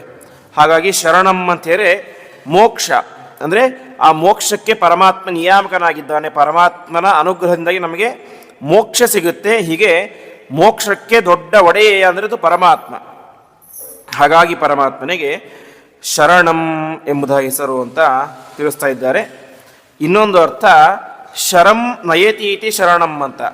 ಶರ ಅಂತ ಹೇಳಿ ಬಾಣ, ಬಾಣವನ್ನು ಎಸೆಯುವವನು ಅಂತ. ಅಂದರೆ ಪರಮಾತ್ಮ ರಾಮನಾಗಿ ಅವತಾರ ಮಾಡಿದ್ದಾಗ ಅನೇಕ ದುಷ್ಟರನ್ನು ತನ್ನ ಬಾಣದ ಮೂಲಕ ಸಂಹಾರ ಮಾಡಿದ. ಹಾಗಾಗಿ ಪರಮಾತ್ಮನಿಗೆ ಶರಣಂ, ಶರಗಳ ಮೂಲಕ, ಬಾಣಗಳ ಮೂಲಕ ದೈತ್ಯರನ್ನು ಸಂಹಾರ ಮಾಡಿದಂಥವನು ಎಂಬುದಾಗಿ ಶರಣಂ ಎನ್ನುವಂತಹ ಶಬ್ದಕ್ಕೆ ಅರ್ಥ. ಅದೇ ರೀತಿಯಾಗಿ ನಾವು ನಿನ್ನೆ ಕೇಳಿದಂತೆ ಪ್ರಣವೋಧನು, ಪ್ರಣವ ಅಂದರೆ ಓಂಕಾರ ಎನ್ನುವುದು ಬಿಲ್ಲಿದ್ದಂತೆ, ನಮಗೆ ಆತ್ಮರು ಬಾಣವಿದ್ದಂತೆ ಅಂತ ಕೇಳಿದ್ವಿ. ಹಾಗಾಗಿ ಶರ ಅಂದರೆ ಬಾಣ, ಬಾಣ ಅಂದರೆ ಯಾರು? ನಾವು ಜೀವರು. ಆ ಎಲ್ಲ ಜೀವರಿಗೂ ಕೂಡ ಪರಮಾತ್ಮ ಏನಾಗಿದ್ದಾನೆ? ನಿಯಾಮಕನಾಗಿದ್ದಾನೆ. ಬಾಣದಂತೆ ಇರುವಂತಹ ಜೀವರಿಗೆ ಪರಮಾತ್ಮ ನಿಯಾಮಕನಾಗಿದ್ದಾನೆ. ಹಾಗಾಗಿ ಪರಮಾತ್ಮನಿಗೆ ಶರಣಂ ಎಂಬುದಾಗಿ ಹೆಸರು. ವಿಶೇಷವಾಗಿ ಉಪನಿಷತ್ತು ಹೇಳುವಂತೆ ಪ್ರಣವ ಅಂದರೆ ಓಂಕಾರವೇ ಧನಸ್ಸು, ಜೀವರು ಬಾಣ ಇದ್ದಂತೆ, ಪರಮಾತ್ಮ ನಮ್ಮ ಗುರಿ ಇದ್ದಂತೆ ಅಂತ. ನಾವು ಅಂದರೆ ಬಾಣಗಳು ಹೋಗಿ ಗುರಿಯನ್ನು ಮುಟ್ಟಬೇಕು ಅಂತ ಹೇಳಿದ್ರೆ ಅದು ನಮ್ಮ ಕೈಯಿಂದ ಸಾಧ್ಯ ಇಲ್ಲ, ಪರಮಾತ್ಮ ಅನುಗ್ರಹ ಬೇಕು. ಹಾಗಾಗಿ ತಾನೇ ನಮ್ಮೊಳಗಡೆ ಇದ್ದುಕೊಂಡು ನಮ್ಮನ್ನು ಗುರಿ ಮುಟ್ಟುವಂತೆ ಮಾಡುವಂಥವನು ಪರಮಾತ್ಮ. ಹೀಗೆ ಬಾಣಗಳನ್ನು ಮುಟ್ಟಿಸುವಂಥವನು, ಅರ್ಥಾತ್ ಜೀವರನ್ನು ಗುರಿ ಮುಟ್ಟಿಸುವಂಥವನು ಪರಮಾತ್ಮ. ಹಾಗಾಗಿ ಪರಮಾತ್ಮನಿಗೆ ಶರಣಂ ಎಂಬುದ ಹೆಸರು ಅಂತ ತಿಳಿಸ್ತಾ ಇದ್ದಾರೆ. ಮುಂದಿನ ನಾಮ ಶರ್ಮ ಎಂಬುದಾಗಿ. ಶರ್ಮ ಶಬ್ದಕ್ಕೆ ಅರ್ಥ ವಿಶೇಷವಾಗಿ ವಿದ್ಯಾಧಿರಾಜರು ಹೇಳುವಂತೆ ಸುಖರೂಪತ್ವಾತ್ ಶರ್ಮ ಎಂಬುದಾಗಿ ಪರಮಾತ್ಮ ಏನಾಗಿದ್ದಾನೆ? ಸದಾಕಾಲ ಸುಖ ಸ್ವರೂಪಿಯಾಗಿದ್ದಾನೆ. ನಾವು ಪ್ರಾರಂಭದಲ್ಲಿ ಕೇಳಿದಂತೆ ಶಂಭು ಅಂತ ಕೇಳಿದಂತೆ ಶಂ ಎನ್ನುವಂಥ ಶಬ್ದಕ್ಕೆ ಸುಖ ಎಂಬುದಾಗಿ ಅರ್ಥ ಇದೆ, ಮಂಗಳ ಅಂತ ಅರ್ಥ ಇದೆ. ಪರಮಾತ್ಮ ಏನಾಗಿದ್ದಾನೆ? ಆನಂದ ಸ್ವರೂಪಿಯಾಗಿದ್ದಾನೆ. ಹಾಗಾಗಿ ಪರಮಾತ್ಮನಿಗೆ ಶರ್ಮ, ಯಾವಾಗಲೂ ಕೂಡ ಸುಖ ಸ್ವರೂಪಿಯಾಗಿ ಇರುವಂಥವನು ಎಂಬುದಾಗಿ. ಮುಂದಿನ ನಾಮ ವಿಶ್ವರೇತಾಹ ಎಂಬುದಾಗಿ. ವಿಶ್ವರೇತಾಹ ಶಬ್ದಕ್ಕೆ ಅರ್ಥ ಇಡೀ ವಿಶ್ವಕ್ಕೆ ರೇತಾಹ ಅಂದರೆ ಕಾರಣನಾದಂಥವರು ಪರಮಾತ್ಮ. ವಿಶೇಷವಾಗಿ ಉಪನಿಷತ್ತು ಹೇಳುವಂತೆ ಪರಮಾತ್ಮ ಹೇಳ್ತಾನೆ, ನಾನು ಲಕ್ಷ್ಮೀದೇವಿಯ ಪತಿ, ನಾನೇನು ಮಾಡ್ತೇನೆ, ನನ್ನ ರೇತಸ್ಸನ್ನು ಲಕ್ಷ್ಮೀದೇವಿಯಲ್ಲಿ ಇಟ್ಟು ಅದರ ಮೂಲಕ ಇಡೀ ಬ್ರಹ್ಮಾಂಡವನ್ನು ಸೃಷ್ಟಿ ಮಾಡ್ತೇನೆ ಎಂಬುದಾಗಿ ಪರಮಾತ್ಮ ತಿಳಿಸ್ತಾನೆ. ಆ ರೀತಿಯಾಗಿ ಪರಮಾತ್ಮ ವಿಶ್ವರೇತಾಹ, ಇಡೀ ವಿಶ್ವವನ್ನೇ ಸೃಷ್ಟಿ ಮಾಡಿದಂತಹ ದೊಡ್ಡ ವ್ಯಕ್ತಿ. ಹಾಗಾಗಿ ಪರಮಾತ್ಮ ವಿಶ್ವರೇತಾಹ ಅಂತ ಕರೆಸ್ಕೊಳ್ತಾನೆ. ಅದೇ ರೀತಿಯಾಗಿ ಇನ್ನೊಂದು ಶಬ್ದಕ್ಕೆ ಅರ್ಥ ವಿಶ್ವರೇತಾಹ ಅಂತ ಹೇಳಿದ್ರೆ ವಿಶ್ವದಕ್ಕೆ ರತಿಯನ್ನು, ರತಿ ಅಂತ ಹೇಳಿ ಆನಂದ, ಸುಖ ಅಂತ. ಇಡೀ ವಿಶ್ವಕ್ಕೆ ಆನಂದವನ್ನು ಕೊಡುವಂಥವನು ಪರಮಾತ್ಮ. ಹಾಗಾಗಿ ಪರಮಾತ್ಮನಿಗೆ ವಿಶ್ವರೇತಾಹ ಎಂಬುದಾಗಿ ಹೆಸರು. ಇನ್ನೊಂದು ಅರ್ಥ ರೇತ ಅಂತ ಹೇಳಿದ್ರೆ ಪ್ರವೇಶವನ್ನು ಮಾಡುವಂಥವನು ಅಂತ. ಅರಿ ಗತಿರೇಷಣ ಯೋಹೋ ಎಂಬುದಾಗಿ ಧಾತು, ಎಲ್ಲದರ ಒಳಗಡೆನೂ ಕೂಡ ಪ್ರವೇಶ ಮಾಡುವನು ಅಂತ. ಹಾಗೆ ವಿಶ್ವರೇತಾಹ ಅಂತ ಹೇಳಿದ್ರೆ ಇಡೀ ವಿಶ್ವದ ಒಳಗಡೆ ಪ್ರವೇಶ ಮಾಡಿದವನು. ನಾವು ಕೇಳಿದಂತೆ ವಿಶ್ವದ ಒಳಗಡೆಯೂ ಪರಮಾತ್ಮ ಇದ್ದಾನೆ, ವಿಶ್ವದ ಹೊರಗಡೆಯೂ ಪರಮಾತ್ಮ ಇದ್ದಾನೆ. ಹೀಗೆ ವಿಶ್ವದ ಒಳಗಡೆ ಇರುವಂಥವನು ಪರಮಾತ್ಮ. ಹಾಗಾಗಿ ಅವನು ವಿಶ್ವರೇತಾಹ ಎನ್ನುವಂಥ ಶಬ್ದದಿಂದಾಗಿ ವಾಚ್ಯನಾಗಿದ್ದಾನೆ ಎಂಬುದಾಗಿ ತಿಳಿಸ್ತಾ ಇದ್ದಾರೆ. ಹಾಗೆ ಮುಂದೆ 90ನೇ ನಾಮ ಪ್ರಜಾಭವ ಎಂಬುದಾಗಿ. ಪ್ರಜಾಭವ ಶಬ್ದಕ್ಕೆ ಅರ್ಥ ವಿಶೇಷವಾಗಿ ಷಟ್ಪ್ರಶ್ನೋಪನಿಷತ್ತು ಎನ್ನುವಂಥ ಒಂದು ಉಪನಿಷತ್ತು. ಆ ಉಪನಿಷತ್ತಿನಲ್ಲಿ 6 ಜನ ಋಷಿಗಳು ಪ್ರಶ್ನೆ ಮಾಡ್ತಾರೆ. ಅದರಲ್ಲಿ ಮೊದಲನೆಯವನು ಕಾತ್ಯಾಯನ ಕಬಂದಿ ಎನ್ನುವಂಥ ಒಬ್ಬ ಋಷಿ. ಅವನು ಪ್ರಶ್ನೆ ಮಾಡ್ತಾನೆ, ವಿಶೇಷವಾಗಿ ಇಡೀ ಜಗತ್ತನ್ನು ಭಗವಾನ್ ಕುತೋಹವ ಇಮಾಹ ಪ್ರಜಾ ಪ್ರಜಾಯಂತೆ, ಯಾರಿಂದಾಗಿ ಇಡೀ ಜಗತ್ತು ಹುಟ್ಟುತ್ತೆ ಎಂಬುದಾಗಿ ಪ್ರಶ್ನೆ ಮಾಡ್ತಾನೆ. ಅದಕ್ಕೆ ಅಲ್ಲಿ ಹೇಳುವಂತಹ ಮಾತು, ಅವರು ಋಷಿಗಳು ಕೊಡುವಂತಹ ಉತ್ತರ, ಇಡೀ ಜಗತ್ತನ್ನು ಸೃಷ್ಟಿ ಮಾಡುವಂಥವನು ಪರಮಾತ್ಮ ಎಂಬುದಾಗಿ. ಹಾಗಾಗಿ ಪರಮಾತ್ಮ ಏನಾಗಿದ್ದಾನೆ, ಪ್ರಜಾಭವ, ಪ್ರಜೆಗಳನ್ನು ಸೃಷ್ಟಿ ಮಾಡುವಂಥವನು ಅರ್ಥ. ಅದಕ್ಕೆ ಅಲ್ಲಿ ಅಂದರೆ ಉಪನಿಷತ್ತಿನಲ್ಲಿ ಋಷಿಗಳು ಕೊಡುವಂಥ ಉತ್ತರ, ಪರಮಾತ್ಮ ತಾನೇ ಮಾಡ್ತಾನೆ, ಸೃಷ್ಟಿ ಮಾಡಬೇಕು ಅಂತ ಬಯಸ್ತಾನೆ. ಸೃಷ್ಟಿ ಮಾಡಬೇಕು ಅಂತ ಬಯಸಿ ತಾನೇನು ಮಾಡ್ತಾನೆ, ಮುಖ್ಯ ಪ್ರಾಣದೇವರು ಮತ್ತು ಭಾರತೀ ದೇವಿ ಅವರಿಬ್ಬರನ್ನು ಕೂಡ ಸೃಷ್ಟಿ ಮಾಡ್ತಾನೆ. ಆ ಮುಖ್ಯ ಪ್ರಾಣದೇವರು ಮತ್ತು ಭಾರತೀ ದೇವಿ ಅವರೇನು ಮಾಡ್ತಾರೆ, ವಿಶೇಷವಾಗಿ ದಂಪತಿಗಳಲ್ಲಿ ಸನ್ನಿಹಿತರಾಗಿರ್ತಾರೆ. ಅಂದರೆ ಪುರುಷನಲ್ಲಿ, ಗಂಡಸಿನಲ್ಲಿ ಮುಖ್ಯ ಪ್ರಾಣದೇವರ ಆವೇಶ, ಅದೇ ರೀತಿಯಾಗಿ ಹೆಣ್ಣಿನಲ್ಲಿ ಭಾರತೀ ದೇವಿಯ ಆವೇಶ. ಹೀಗೆ ಅವರೇನು ಮಾಡ್ತಾರೆ, ಅವರಿಬ್ಬರಲ್ಲೂ ಕೂಡ ಇದ್ದುಕೊಂಡು ತಾವು ಜಗತ್ತಿನ ಸೃಷ್ಟಿಯನ್ನು ಮಾಡ್ತಾರೆ. ಹಾಗಾಗಿ ಪ್ರಧಾನ ಸೃಷ್ಟಿಕರ್ತ ಅದು ಪರಮಾತ್ಮ. ಅವನೇ ಮಾಡ್ತಾನೆ, ಮುಖ್ಯ ಪ್ರಾಣದೇವರು ಮತ್ತು ಭಾರತೀ ದೇವಿಯರ ಮೂಲಕ ಜೀವರಲ್ಲಿ ಇದ್ದುಕೊಂಡು ತಾನು ಸೃಷ್ಟಿ ಮಾಡಲಿಕ್ಕೆ ಪ್ರೇರೇಪಣೆಯನ್ನು ಮಾಡ್ತಾನೆ. ಹಾಗಾಗಿ ಪರಮಾತ್ಮನಿಗೆ ಪ್ರಜಾಭವ, ಪ್ರಜೆಗಳನ್ನು ಸೃಷ್ಟಿ ಮಾಡುವಂಥವನು ಎಂಬುದಾಗಿ ಹೆಸರು. ಪ್ರಜಾಭವ ಆಯಿತು. ಅದಾದ ಮೇಲೆ ಪರಮಾತ್ಮ ಏನಾಗಿದ್ದಾನೆ, ಪ್ರಜಾ ಪ್ಲಸ್ ಅಭವ ಅಂತ. ಅಂದರೆ ಜಹ ಅಂತೇಳಿ ಹುಟ್ಟೋದು, ಜನ್ಮ ಪಡೆಯೋದು ಅಂತ. ಪರಮಾತ್ಮನ ಜನ್ಮ ನಮ್ಮ ನಿಮ್ಮಂತೆ ಜನ್ಮ ಅಲ್ಲ, ಪ್ರಜಃ ಪ್ರಕರ್ಷವಾಗಿ ಹುಡ್ತಾನೆ ಅಂತ. ಅಂದರೆ ತಂದೆ ತಾಯಿಗಳ ಅವಶ್ಯಕತೆ ಇಲ್ಲದಂತೆ ಸ್ವಯಂ ಆಗಿ ಹುಟ್ಟುವಂಥವನು ಪರಮಾತ್ಮ. ಹಾಗಾಗಿ ಪ್ರಜಃ. ಅದೇ ರೀತಿಯಾಗಿ ಅಭವ, ಯಾರಿಗೆ ಈ ಸಂಸಾರದ ಲೇಪ ಎಂಬುದು ಇಲ್ಲವೋ ಅವನು ಅಭವ ಅಂತ. ಭವ ಅಂತೇಳಿ ಸಂಸಾರ, ಅಭವ ಅಂತೇ ಸಂಸಾರ ಇಲ್ಲದೆ ಇರುವಂಥವನು. ಹೀಗೆ ವಿಶಿಷ್ಟವಾಗಿ ಹುಟ್ಟಿ ನಮ್ಮ ಮಧ್ಯದಲ್ಲಿ ಪರಮಾತ್ಮ ಇರ್ತಾನೆ. ರಾಮನಾಗಿದ್ದಾಗ, ಕೃಷ್ಣನಾಗಿದ್ದಾಗ, ವೇದವ್ಯಾಸನಾಗಿದ್ದಾಗ ಪರಮಾತ್ಮ ಎಲ್ಲ ಜನರ ಮಧ್ಯದಲ್ಲಿ ಇದ್ದುಕೊಂಡು ಜೀವನ ಮಾಡ್ತಾ ಇದ್ದ. ಅಷ್ಟೆಲ್ಲ ಇದ್ದರೂ ಕೂಡ ಪರಮಾತ್ಮನಿಗೆ ಏನಿರಲಿಲ್ಲ, ಸಂಸಾರದ ಲೇಪ ಅನ್ನೋದಿರಲಿಲ್ಲ, ಸಂಸಾರದ ದುಃಖ ಪರಮಾತ್ಮನಿಗೆ ಇರಲಿಲ್ಲ. ಹಾಗಾಗಿ ಪರಮಾತ್ಮನಿಗೆ ಪ್ರಜಾಭವ, ವಿಶಿಷ್ಟವಾದಂತಹ ಜನ್ಮ ಮತ್ತು ಸಂಸಾರ ಇಲ್ಲದೇ ಇರುವಂಥವನು ಪರಮಾತ್ಮ. ಹಾಗಾಗಿ ಪರಮಾತ್ಮನಿಗೆ ಪ್ರಜಾಭವ ಎಂಬುದ ಹೆಸರು ಅಂತ ಕರೀತಾ ಇದ್ದಾರೆ. ಅದೇ ರೀತಿಯಾಗಿ ಪ್ರಜಾಭವ ಅಂತೇಳಿ ಪ್ರಜೆಗಳನ್ನು ಸೃಷ್ಟಿ ಮಾಡುವಂಥವನು ಪರಮಾತ್ಮ. ಪ್ರಜೆಗಳು ಹುಟ್ಟುವುದು ಪರಮಾತ್ಮನ ಅನುಗ್ರಹದಿಂದಾಗಿ. ಹಾಗಾಗಿ ಪರಮಾತ್ಮನಿಗೆ ಪ್ರಜಾಭವ ಎಂಬುದಾಗಿ ಹೆಸರು. ಅದೇ ರೀತಿಯಾಗಿ ಮೋಕ್ಷವನ್ನು ಕೊಡುವಂಥವನು ಪರಮಾತ್ಮ. ಹಾಗಾಗಿ ಪ್ರಜಾಭವ. ಇನ್ನು ಪ್ರಜಾ ಅಂತ ಹೇಳಿದರೆ ಪ್ರಜೆಗಳು, ಪ್ರಜಾಪತಿಗಳಿಗೆ ಪ್ರಜಾ ಅಂತ ಹೆಸರು. ದಕ್ಷ ಪ್ರಜಾಪತಿ ಮುಂತಾದಂಥ ಪ್ರಜಾಪತಿಗಳಿಗೆ ಅವರನ್ನು ಕೂಡ ಸೃಷ್ಟಿ ಮಾಡುವಂಥವನು ಪರಮಾತ್ಮ.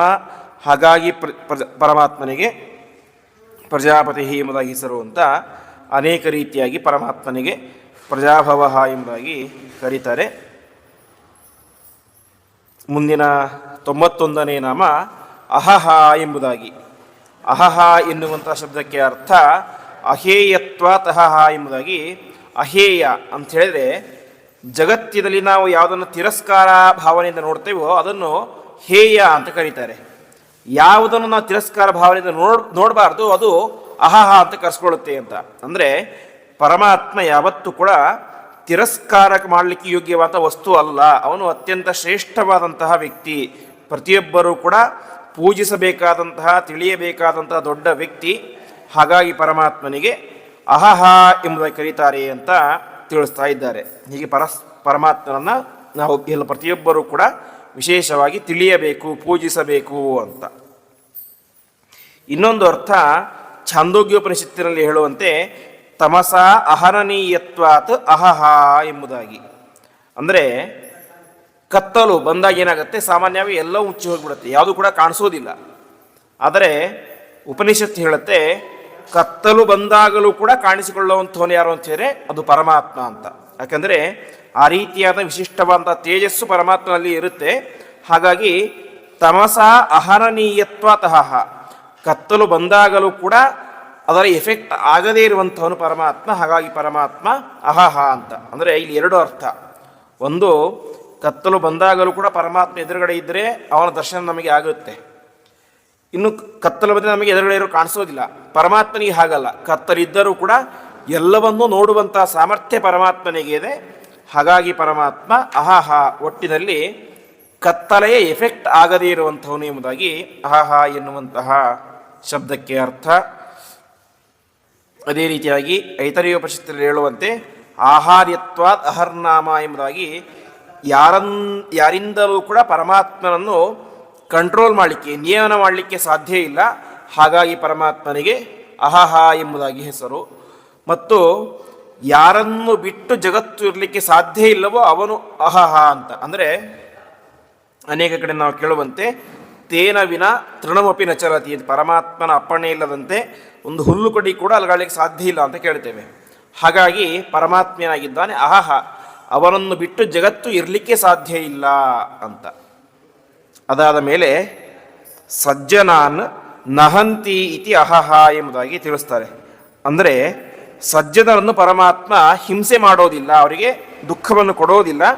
ಹಾಗಾಗಿ ಪರಮಾತ್ಮನಿಗೆ ಅಹಹ ಎಂಬುದಾಗಿ ಹೆಸರು ಅಂತ ಅನೇಕ ರೀತಿಯಾದಂತಹ ಅರ್ಥಗಳನ್ನು ವಿಶೇಷವಾಗಿ ಅಹಹ ಎನ್ನುವಂಥ ಶಬ್ದಕ್ಕೆ ಹೇಳ್ತಾ ಹೋಗ್ತಾರೆ. ಹೀಗೆ ಪರಮಾತ್ಮ ಅಹಹ ಎಂಬುದಾಗಿ ಕರೆಸ್ಕೊಳ್ತಾನೆ. ಮುಂದಿನ ನಾಮ ಸಂವತ್ಸರ ಎಂಬುದಾಗಿ. ಸಂವತ್ಸರ ಶಬ್ದಕ್ಕೆ ಅರ್ಥ ಸಂ ವತ್ಸಾನ್ ರಮತಿ ಇತಿ ಸಂವತ್ಸರ ಎಂಬುದಾಗಿ. ಅಂದರೆ ವತ್ಸ ಅಂದರೆ ಮಕ್ಕಳು, ಪ್ರತಿಯೊಬ್ಬ ಜೀವರು ಕೂಡ ಪರಮಾತ್ಮನ ಮಕ್ಕಳೇ. ತನ್ನ ಮಕ್ಕಳನ್ನು ಸಂರಹ, ಚೆನ್ನಾಗಿ ಅವರಿಗೆ ಆನಂದವನ್ನು ಕೊಡುವಂಥವನು ಪರಮಾತ್ಮ. ಹಾಗಾಗಿ ಪರಮಾತ್ಮನಿಗೆ ಸಂವತ್ಸರ ಎಂಬುದಾಗಿ ಹೆಸರು. ವಿಶೇಷವಾದಂತಹ ಸಾಧನೆಯನ್ನು ಮಾಡಿದಂತಹ ಜೀವಿಗಳಿಗೆ ಆನಂದವನ್ನು, ಮೋಕ್ಷವನ್ನೇ ಕೊಡುವಂಥವನು ಪರಮಾತ್ಮ. ಹಾಗಾಗಿ ಸಂವತ್ಸರ ಎಂಬುದಾಗಿ ಕರೆಸ್ಕೊಳ್ತಾನೆ. ಅದೇ ರೀತಿಯಾಗಿ ವಸತಿ ಇತಿ ಸಂವತ್ಸರ ಅಂತಂದರೆ ಎಲ್ಲ ಕಡೆ ವಾಸವಾಗಿರ್ತಾನೆ ಪರಮಾತ್ಮ. ಇಲ್ಲದೇ ಇರುವಂತಹ ಸ್ಥಳವಿಲ್ಲ. ಹಾಗಾಗಿ ಪರಮಾತ್ಮ ಸಂವತ್ಸರ ಎಂಬುದಾಗಿ ಕರೆಸ್ಕೊಳ್ತಾನೆ. ಇನ್ನು ವಿಶೇಷವಾಗಿ ಸಂವತ್ಸರ ಅಂದರೆ ನಮಗೆಲ್ಲ ಗೊತ್ತೇ ಇದೆ, ಈಗ ಇರೋದು ಕ್ರೋಧಿ ಸಂವತ್ಸರ, ಮುಂದೆ ವಿಶ್ವಾವಸು ಎನ್ನುವಂಥ ಸಂವತ್ಸರ ಬರುತ್ತೆ. ಹೀಗೆ ಪ್ರತಿಯೊಂದು ಸಂವತ್ಸರದ ಒಳಗಡೆ ಇದ್ದುಕೊಂಡು ಸಂವತ್ಸರ ಎಂಬುದಾಗಿ ಕರೆಸಿಕೊಳ್ಳುವಂಥವನು ಪರಮಾತ್ಮ. ಹಾಗಾಗಿ ಪರಮಾತ್ಮನಿಗೆ ಸಂವತ್ಸರ ಎಂಬುದ ಹೆಸರು ಅಂತ ಕರೀತಾರೆ. ವಿಶೇಷವಾಗಿ ಭಾಗವತ ತಾತ್ಪರ್ಯದಲ್ಲಿ ಆಚಾರ್ಯರು ಹೇಳುವಂತೆ ಸೌರದ್ವಾದಶಕೆ ಮಾಸೆ ಯಸ್ತಃ ಸಂವತ್ಸರೋ ಹರಿಹಿ ಎಂಬುದಾಗಿ ಆಚಾರ್ಯರು ಹೇಳ್ತಾರೆ. ಅಂದರೆ 12 ಮಾಸಗಳಲ್ಲಿ ಇದ್ದುಕೊಂಡು ಸಂವತ್ಸರ ಎಂಬುದೇ ಕರೆಸಿಕೊಳ್ಳುವಂಥವನು ಕೂಡ ಪರಮಾತ್ಮನೇ ಆಗಿದ್ದಾನೆ ಅಂತ. ಹಾಗಾಗಿ ಪರಮಾತ್ಮ ಸಂವತ್ಸರ ಎಂಬುದಾಗಿ ಕರೆಸ್ಕೊಳ್ತಾನೆ. ಹೀಗೆ ಇನ್ನು ತನ್ನ ಮಕ್ಕಳಾದಂತಹ ಚತುರ್ಮುಖ ಬ್ರಹ್ಮದೇವರು, ವಾಯುದೇವರು ಅವರೆಲ್ಲರೂ ಕೂಡ ಪರಮಾತ್ಮನ ಸಾಕ್ಷಾತ್ ಮಕ್ಕಳು. ಹಾಗಾಗಿ ತನ್ನ ಮಕ್ಕಳಾದಂತಹ ಬ್ರಹ್ಮದೇವರಿಗೆ ಮತ್ತು ವಾಯುದೇವರಿಗೆ ವಿಶೇಷವಾದಂತಹ ಆನಂದವನ್ನು ಕೊಡುವಂಥವನು ಅಂತ. ಅಂದರೆ ಬ್ರಹ್ಮದೇವರು ಮೋಕ್ಷಕ್ಕೆ ಹೋಗ್ತಾರೆ, ಅದಾದ ಮೇಲೆ ಮುಂದೆ ವಾಯುದೇವರು ಬ್ರಹ್ಮದೇವರ ಪದವಿಯಿಂದ ಅವರು ಮೋಕ್ಷಕ್ಕೆ ಹೋಗ್ತಾರೆ, ಉಳಿದ ಬೇರೆ ಕೆಲವು ಜೀವರು ಕೂಡ ಮೋಕ್ಷಕ್ಕೆ ಹೋಗ್ತಾರೆ. ಆದರೆ ಮೋಕ್ಷಕ್ಕೆ ಹೋದಾಗಲೂ ಕೂಡ ಅಲ್ಲಿ ಏನಿರುತ್ತೆ, ತಾರತಮ್ಯ ಎಂಬುದು ಇರುತ್ತೆ. ಮೋಕ್ಷಕ್ಕೆ ಹೋದಂತಹ ಬ್ರಹ್ಮದೇವರಿಗೂ ಒಂದೇ ಆನಂದ ಇರೋದಿಲ್ಲ, ಇನ್ನೊಬ್ಬ ಸಾಮಾನ್ಯ ಒಬ್ಬ ಮನುಷ್ಯ ಸಾಧನೆ ಮಾಡಿ ಹೋದರೆ ಅವನಿಗೆ ಒಂದೇ ಆನಂದ ಇರೋದಿಲ್ಲ. ಅವರಿಗೂ ಮತ್ತು ಇವರಿಗೂ ಆನಂದದಲ್ಲಿ ವ್ಯತ್ಯಾಸ ಇರುತ್ತೆ. ಯಾಕೆಂದರೆ ಬ್ರಹ್ಮದೇವರ ಸಾಧನೆಯೇ ಬೇರೆ, ಇನ್ನೊಬ್ಬ ಸಾಮಾನ್ಯ ವ್ಯಕ್ತಿಯ ಸಾಧನೆಯೇ ಬೇರೆ. ಹಾಗಾಗಿ ಬ್ರಹ್ಮದೇವರಿಗೆ ವಿಶೇಷವಾದಂತಹ ಆನಂದ, ಮುಕ್ತರಾದಂತಹ ಜೀವರಲ್ಲಿ ಹೆಚ್ಚು ಆನಂದ ಯಾರಿಗೆ ಅಂತ ಹೇಳಿ ಅದು ಬ್ರಹ್ಮದೇವರಿಗೆ. ಹಾಗಾಗಿ ಬ್ರಹ್ಮದೇವರಿಗೆ, ತನ್ನ ವತ್ಸರಾದಂತಹ ಮಕ್ಕಳಾದಂತಹ ಬ್ರಹ್ಮದೇವರಿಗೆ ವಿಶಿಷ್ಟವಾದಂತಹ ಆನಂದವನ್ನು ಕೊಡುವಂಥವನು ಪರಮಾತ್ಮ. ಹಾಗಾಗಿ ಪರಮಾತ್ಮನಿಗೆ ಸಂವತ್ಸರ ಎಂಬ ಹೆಸರು ಅಂತ ತಿಳಿಸ್ತಾ ಇದ್ದಾರೆ. ಮುಂದಿನ ನಾಮ ವ್ಯಾಲಹ ಎಂಬುದಾಗಿ.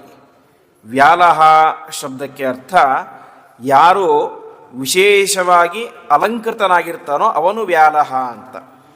ಪರಮಾತ್ಮ, ನಾವು ಕೇಳುವಂತೆ ಪರಮಾತ್ಮ ಬೇರೆಯಲ್ಲ, ಪರಮಾತ್ಮನ ಮೇಲ್ಗಡೆ ಇರುವಂಥ ಆಭರಣಗಳು ಬೇರೆಯಲ್ಲ. ಪರಮಾತ್ಮನ ರೂಪಗಳೇ ಆಭರಣಗಳು.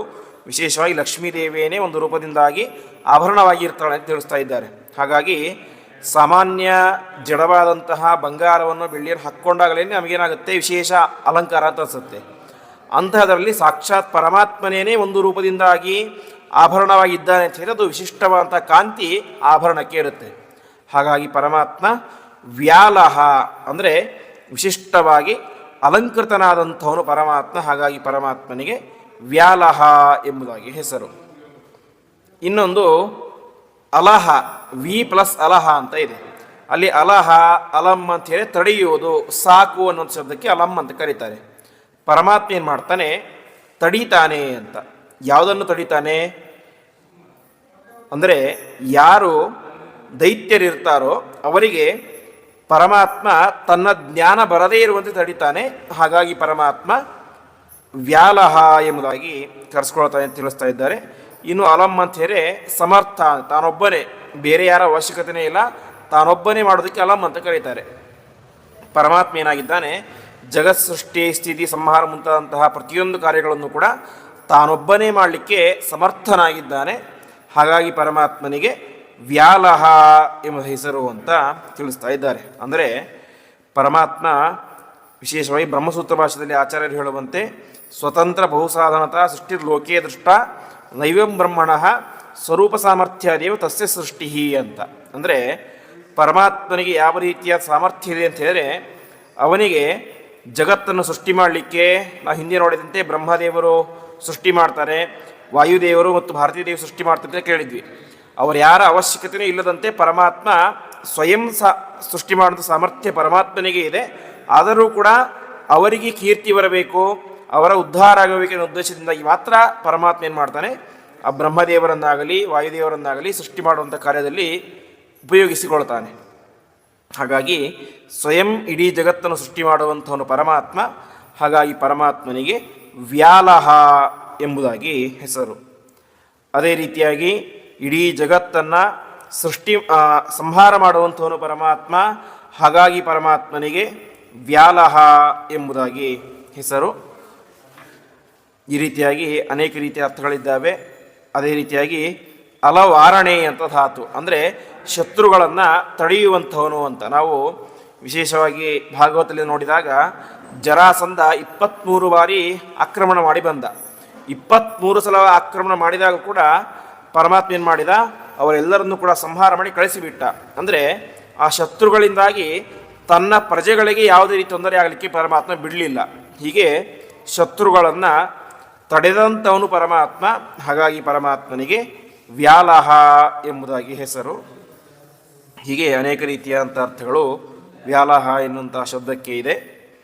ಮುಂದೆ 94ನೇ ನಾಮ ಅವ್ಯಯ ಪ್ರತ್ಯಯ ಎಂಬುದಾಗಿ. ಪ್ರತ್ಯಯ ಶಬ್ದಕ್ಕೆ ಅರ್ಥ ವಿಶೇಷವಾಗಿ ಜ್ಞಾನಸ್ವರೂಪಿ ಎಂಬುದಾಗಿ ಅರ್ಥ. ಯಾಕೆಂತ ಹೇಳಿದ್ರೆ ಅಯ ಅಂತ ಹೇಳಿದ್ರೆ ಅಯಗತವು ಅಂತ ಧಾತು. ಅಯ ಶಬ್ದಕ್ಕೆ ಜ್ಞಾನ ಅಂತ ಅರ್ಥ ಇದೆ. ಪ್ರತಿ ಪ್ಲಸ್ ಅಯಃ ಅಂದರೆ ಯಾವ ವ್ಯಕ್ತಿಗೆ ಪ್ರತಿಯೊಂದರ ಜ್ಞಾನ ಇದೆಯೋ ಅವನು ಪ್ರತ್ಯಯ ಅಂತ. ಪರಮಾತ್ಮ ಸರ್ವಜ್ಞ, ಜಗತ್ತಿನಲ್ಲಿರುವಂತಹ ಪ್ರತಿಯೊಂದು ವಸ್ತುಗಳ ಜ್ಞಾನ ಅದು ಪರಮಾತ್ಮನಿಗೆ ಇದೆ. ಹಾಗಾಗಿ ಪರಮಾತ್ಮ ಪ್ರತ್ಯಯ ಎಂಬುದಾಗಿ ಕರೆಸ್ಕೊಳ್ತಾನೆ ಅಂತ ತಿಳಿಸ್ತಾ ಇದ್ದಾರೆ. ಅದೇ ರೀತಿಯಾಗಿ ಅನೇಕ ಉಪನಿಷತ್ತುಗಳು ಹೇಳುವಂತೆ ಪರಮಾತ್ಮ ಜ್ಞಾನ ಸ್ವರೂಪಿಯಾಗಿದ್ದಾನೆ. ಅಂತಹ ಪರಮಾತ್ಮನನ್ನು ವಿಶೇಷವಾಗಿ ಮೋಕ್ಷವನ್ನು ಬಯಸುವಂಥ ವ್ಯಕ್ತಿಗಳು ಜ್ಞಾನಸ್ವರೂಪಿ ಎಂಬುದಾಗಿ ಅವನನ್ನು ಉಪಾಸನೆ ಮಾಡಿದಾಗಲೇ ಅವರಿಗೆ ಮೋಕ್ಷ ಸಿಗಲಿಕ್ಕೆ ಸಾಧ್ಯ ಆಗುತ್ತೆ. ಹಾಗಾಗಿ ಪರಮಾತ್ಮ ಪ್ರತ್ಯಯ, ವಿಶೇಷವಾಗಿ ಜ್ಞಾನಸ್ವರೂಪಿ ಎಂಬುದಾಗಿ ಅರ್ಥ. ಇನ್ನೊಂದು ಪ್ರತಿ ಪ್ಲಸ್ ಅಯಃ ಅಂದರೆ ಪರಮಾತ್ಮ ನಾವು ಕೇಳುವಂತೆ ಪ್ರತಿಯೊಬ್ಬ ಜೀವರಲ್ಲೂ ಕೂಡ ಏನಾಗಿದ್ದಾನೆ, ಅಂತರ್ಯಾಮಿಯಾಗಿ ನಿಯಾಮಕನಾಗಿದ್ದಾನೆ. ಹಾಗಾಗಿ ಪ್ರತ್ಯಯ ಅಂತೇಳಿದ್ರೆ ಪ್ರತಿಯೊಬ್ಬ ಜೀವರಲ್ಲೂ ಕೂಡ ಅಂತರ್ಯಾಮಿಯಾಗಿ ಇರುವಂಥವನು ಪರಮಾತ್ಮ. ಹಾಗಾಗಿ ಪರಮಾತ್ಮ ಪ್ರತ್ಯಯ ಎಂಬುದಾಗಿ ಕರೆಸ್ಕೊಳ್ತಾನೆ ಅಂತ. ಅದಾದ ಮೇಲೆ ಪ್ರತಿ ಅಯಃ ಅಂದರೆ ಎಲ್ಲವನ್ನು ತಿಳಿದಂಥವನು, ಸರ್ವಜ್ಞ ಎಂಬುದಾಗಿ ಅರ್ಥ. ಅದೇ ರೀತಿಯಾಗಿ ಪ್ರತ್ಯಯ ಪ್ರತಿಯೊಂದು ಕಾರ್ಯಗಳಲ್ಲೂ ಕೂಡ ಇದ್ದುಕೊಂಡು ಅದನ್ನು ಸ್ವೀಕಾರ ಮಾಡುವಂಥವನು ಪರಮಾತ್ಮ. ಹೀಗೆ ಜಗತ್ತಿನಲ್ಲಿ ಇರುವಂತಹ ಪ್ರತಿಯೊಂದರಲ್ಲೂ ಪರಮಾತ್ಮನ ಸನ್ನಿಧಾನ ಇದೆ, ಪ್ರತಿಯೊಂದನ್ನು ಕೂಡ ಪರಮಾತ್ಮ ತಿಳಿದಿದ್ದಾನೆ. ಹೀಗೆ ಅನೇಕ ವಿಚಾರಗಳ ಮೂಲಕ ಪರಮಾತ್ಮ ಪ್ರತ್ಯಯ ಎಂಬುದಾಗಿ ಕರೆಸ್ಕೊಳ್ತಾನೆ ಅಂತ ತಿಳಿಸ್ತಾ ಇದ್ದಾರೆ. ಮುಂದೆ 95ನೇ ನಾಮ ಸರ್ವದರ್ಶನ ಎಂಬುದಾಗಿ. ಸರ್ವದರ್ಶನ ಶಬ್ದಕ್ಕೆ ಅರ್ಥ ಎಲ್ಲವನ್ನೂ ಕೂಡ ದರ್ಶನ ಕಾಣುವಂಥವನು ಅಂತ. ಹಿಂದೆ ನಾವು ನೋಡಿದಂತೆ ಸಾಕ್ಷಿ ಎನ್ನುವಂಥ ಶಬ್ದಕ್ಕೆ ಬಂದಿತ್ತು. ಅಂದರೆ ಪರಮಾತ್ಮ ನಾವು ಮಾಡುವಂತಹ ಪ್ರತಿಯೊಂದು ಕರ್ಮಗಳನ್ನು ಕೂಡ ನೋಡ್ತಾನೆ ಅಂತ. ಹಾಗೆ ಸರ್ವದರ್ಶನ ಪ್ರತಿಯೊಂದನ್ನು ಕೂಡ ನೋಡುವಂಥವನು ಪರಮಾತ್ಮ. ಒಂದು ಅವನ ಸಾಮರ್ಥ್ಯ ವೈಕುಂಠದಲ್ಲಿ ಇದ್ದುಕೊಂಡು ಇಡೀ ಎಲ್ಲವನ್ನು ಕೂಡ ನೋಡುವಂಥ ಸಾಮರ್ಥ್ಯ ಪರಮಾತ್ಮನಿಗಿದೆ, ಹಾಗಾಗಿ ಸರ್ವದರ್ಶನ. ಇನ್ನೊಂದು ಪರಮಾತ್ಮ ಇಲ್ಲದೇ ಇರುವಂಥ ಸ್ಥಳವೇ ಇಲ್ಲ, ಪ್ರತಿಯೊಂದು ಸ್ಥಳದಲ್ಲೂ ಪರಮಾತ್ಮ ಇದ್ದಾನೆ. ಹಾಗಾಗಿ ಎಲ್ಲವನ್ನು ಕೂಡ ಏನು ಮಾಡ್ತಾನೆ ಪರಮಾತ್ಮ ತಾನು ನೋಡ್ತಾನೆ.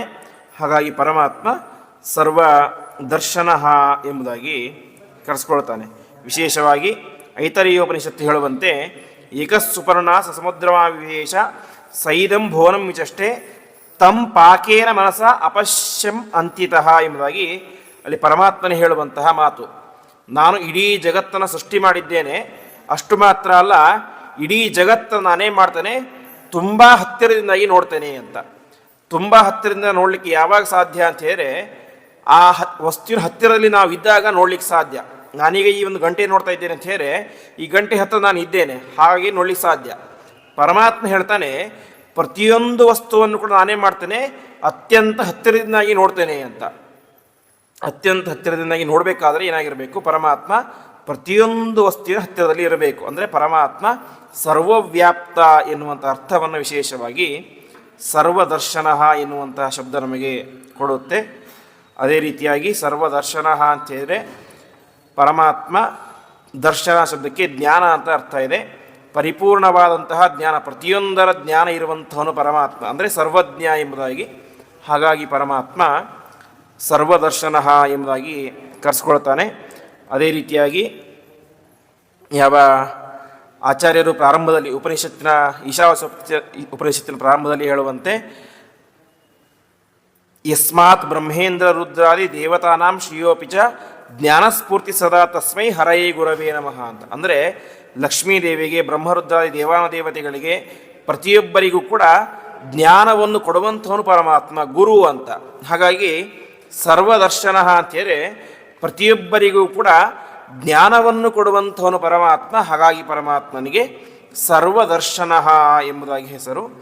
ಬ್ರಹ್ಮಾದಿ ದೇವತೆಗಳಿಗೂ ಅವನು ಜ್ಞಾನವನ್ನು ಕೊಡ್ತಾನೆ, ಉಳಿದ ಪ್ರತಿಯೊಬ್ಬ ಜೀವರಿಗೂ ಕೂಡ ಅವನೇ ಜ್ಞಾನವನ್ನು ಕೊಡ್ತಾನೆ. ಹೀಗೆ ಪ್ರತಿಯೊಬ್ಬರಿಗೂ ಕೂಡ ಜ್ಞಾನವನ್ನು ಕೊಡುವಂಥವನು ಪರಮಾತ್ಮ. ಜ್ಞಾನದಾತೃ ಎನ್ನುವಂಥ ಅರ್ಥದಲ್ಲಿ ಪರಮಾತ್ಮನಿಗೆ ಸರ್ವದರ್ಶನ ಎಂಬುದಾಗಿ ಹೆಸರು.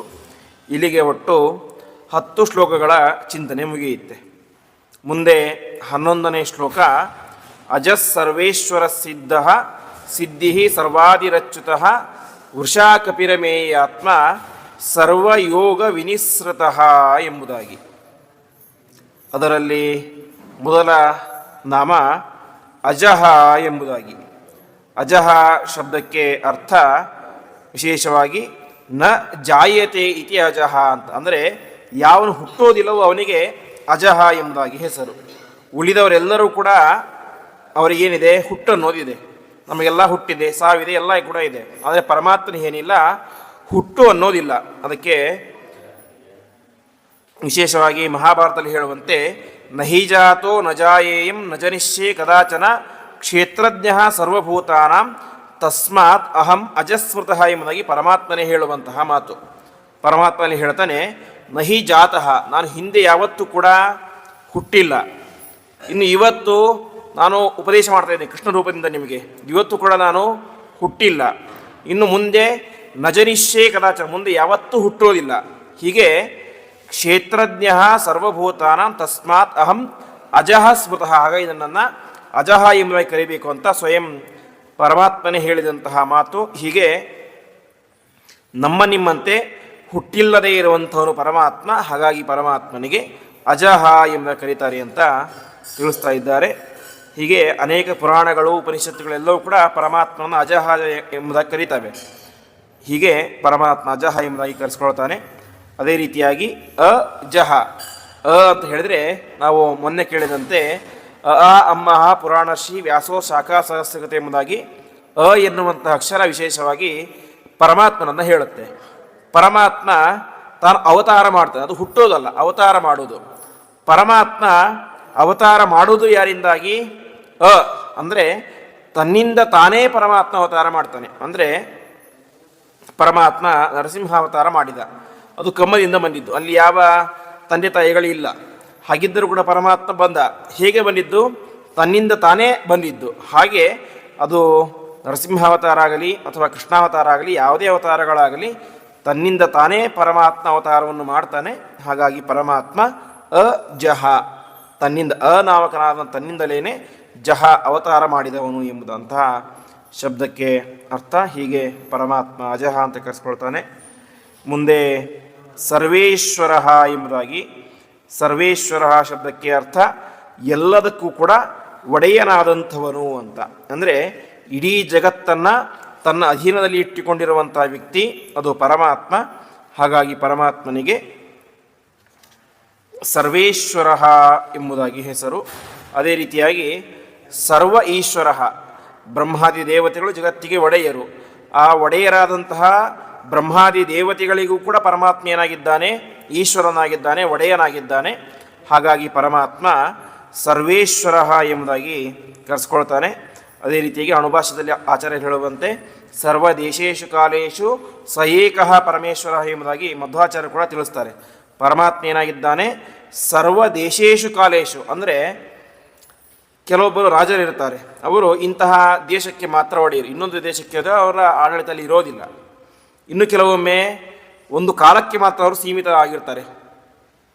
ಉದಾಹರಣೆಗೆ ಒಬ್ಬ ರಾಜ ಇರ್ತಾನೆ, ಅವನು ರಾಜನಾಗಿ ಅವನಿಗೆ ಎಷ್ಟು ಆಯಸ್ಸಿರುತ್ತೋ ಅಷ್ಟು ತನಕ ಮಾತ್ರ ಅವನು ರಾಜ, ಆಯಸ್ಸು ಮುಗಿದ ಮೇಲೆ ಅವನು ರಾಜ ಅಲ್ಲ. ಪರಮಾತ್ಮ ಹಾಗಲ್ಲ, ಸರ್ವ ದೇಶೇಶು ಕಾಲೇಶು ಸ ಏಕಃ ಪರಮೇಶ್ವರ ಅಂತ. ಎಲ್ಲ ದೇಶಗಳಲ್ಲಿ, ಅಂದರೆ ಎಲ್ಲ ಇಡೀ ಬ್ರಹ್ಮಾಂಡಕ್ಕೇನೆ ಪರಮಾತ್ಮ ಒಡೆಯ. ಅದೇ ರೀತಿ ಎಲ್ಲ ಕಾಲದಲ್ಲಿ, ಯಾವುದೋ ಒಂದು ಕಾಲ ಅಲ್ಲಿ ಮಾತ್ರ ರಾಜ, ಆ ರೀತಿ ಅರ್ಥ ಅಲ್ಲ. ಅನಾದಿ ಕಾಲದಿಂದ ಅನಂತ ಕಾಲದವರೆಗೆ ಪರಮಾತ್ಮನೇನಾಗಿರ್ತಾನೆ, ಇಡೀ ಬ್ರಹ್ಮಾಂಡಕ್ಕೆ ರಾಜನಾಗಿರ್ತಾನೆ, ಒಡೆಯನಾಗಿರ್ತಾನೆ, ಎಲ್ಲ ದೇವಾನುದೇವತೆಗಳಿಗೂ ಒಡೆಯನಾಗಿರ್ತಾನೆ. ಹಾಗಾಗಿ ಪರಮಾತ್ಮ ವಿಶೇಷವಾಗಿ ಸರ್ವೇಶ್ವರ, ಎಲ್ಲದಕ್ಕೆ ಯಾವಾಗಲೂ ಒಡೆಯನಾಗಿರ್ತಾನೆ ಎನ್ನುವುದು ವಿಶೇಷವಾಗಿ ಸರ್ವೇಶ್ವರ ಎನ್ನುವಂತಹ ಶಬ್ದಕ್ಕೆ ಅರ್ಥ.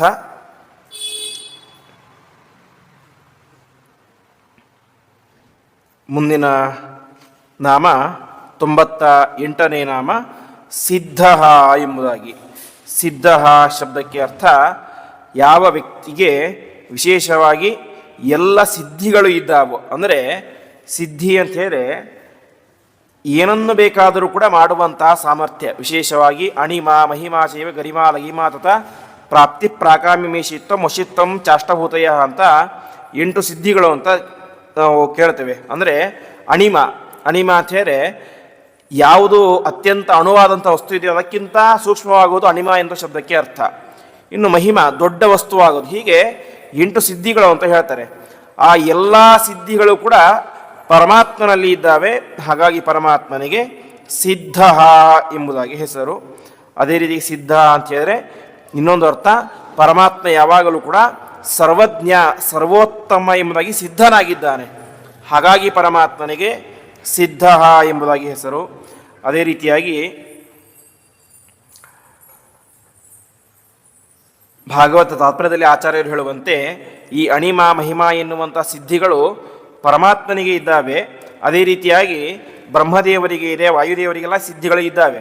ಈ ಸಿದ್ಧಿಗಳು ಅವರಲ್ಲಿ ಬಂದಿದ್ದು ಹೇಗೆ ಅಂತ ಹೇಳಿದ್ರೆ ಪರಮಾತ್ಮನ ಅನುಗ್ರಹದಿಂದಾಗಿ ಎಲ್ಲ ಸಿದ್ಧಿಗಳನ್ನು ಶಕ್ತಿಗಳನ್ನು ಪರಮಾತ್ಮ ಬ್ರಹ್ಮದೇವರಿಗೆ ಮತ್ತು ವಾಯುದೇವರಿಗೆ ಕೊಟ್ಟಿದ್ದಾನೆ. ಹಾಗಾಗಿ ಪರಮಾತ್ಮ ಸಿದ್ಧ ಎಂಬುದಾಗಿ ಕರೆಸ್ಕೊಳ್ತಾನೆ ಅಂತ. ಅದಾದ ಮೇಲೆ ಇನ್ನೊಂದು ರೀತಿಯಾದಂತಹ ಅರ್ಥ, ನಿತ್ಯೋ ನಿತ್ಯಾನಾಮ್ ಎಂಬುದಾಗಿ ಉಪನಿಷತ್ತು ಹೇಳುವಂತೆ ಪರಮಾತ್ಮ ಸಿದ್ಧ ಅಂದರೆ ನಿತ್ಯ ಅಂತ ಅರ್ಥ. ಪರಮಾತ್ಮ ನಿತ್ಯನಾಗಿದ್ದಾನೆ, ಹಾಗಾಗಿ ಪರಮಾತ್ಮನಿಗೆ ಸಿದ್ಧ ಎಂಬುದಾಗಿ ಹೆಸರು. ಹಾಗೆಯೇ ಪರಮಾತ್ಮ ಪ್ರಸಿದ್ಧನಾಗಿದ್ದಾನೆ, ಹಾಗಾಗಿ ಪರಮಾತ್ಮ ಸಿದ್ಧ ಎಂಬುದಾಗಿ ಕರೆಸ್ಕೊಳ್ತಾನೆ. ಹೀಗೆ ಅನೇಕ ರೀತಿಯಾಗಿ ಪರಮಾತ್ಮ ಸಿದ್ಧ ಎಂಬುದಾಗಿ ಕರೆಸ್ಕೊಳ್ತಾನೆ. ಅದೇ ರೀತಿಯಾಗಿ ಮುಂದೆ ಸಿದ್ಧಿ ಎಂಬುದಾಗಿ 99ನೇ ನಾಮ. ಸಿದ್ಧಿ ಅಂತ ಹೇಳಿದರೆ ನಾವು ಯಾವುದೇ ಒಂದು ಕಾರ್ಯವನ್ನು ಮಾಡಿದರೆ ಕೊನೆಗೆ ಅದರಿಂದ ನಮಗೇನು ಸಿಗಬೇಕು, ಒಂದು ಫಲ ಅನ್ನೋದು ಸಿಗಬೇಕು.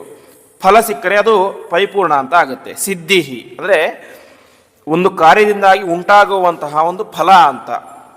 ಹೀಗೆ ಪ್ರತಿಯೊಂದು ಕಾರ್ಯಗಳಿಗೂ ಕೂಡ ಅದರದರ ಫಲವನ್ನು ಸಿದ್ಧಿಸುವಂತೆ ಮಾಡುವಂಥವನು ಪರಮಾತ್ಮ. ನಮಗೆ ಏನಾದರೂ ಫಲ ಸಿದ್ಧಿಸುತ್ತೆ ಅಂತ ಹೇಳಿದ್ರೆ ಅದಕ್ಕೆ ಕಾರಣ ಯಾರು?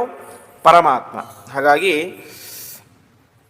ಪ್ರತಿಯೊಂದು ಕಾರ್ಯಗಳಿಗೂ ಕೂಡ ಅದರದರ ಫಲವನ್ನು ಸಿದ್ಧಿಸುವಂತೆ ಮಾಡುವಂಥವನು ಪರಮಾತ್ಮ. ಹಾಗಾಗಿ ಪರಮಾತ್ಮನಿಗೆ ಸಿದ್ಧಿ ಎಂಬುದಾಗಿ ಹೆಸರು. ಇದು ಎಂಥವರಿಗೆ?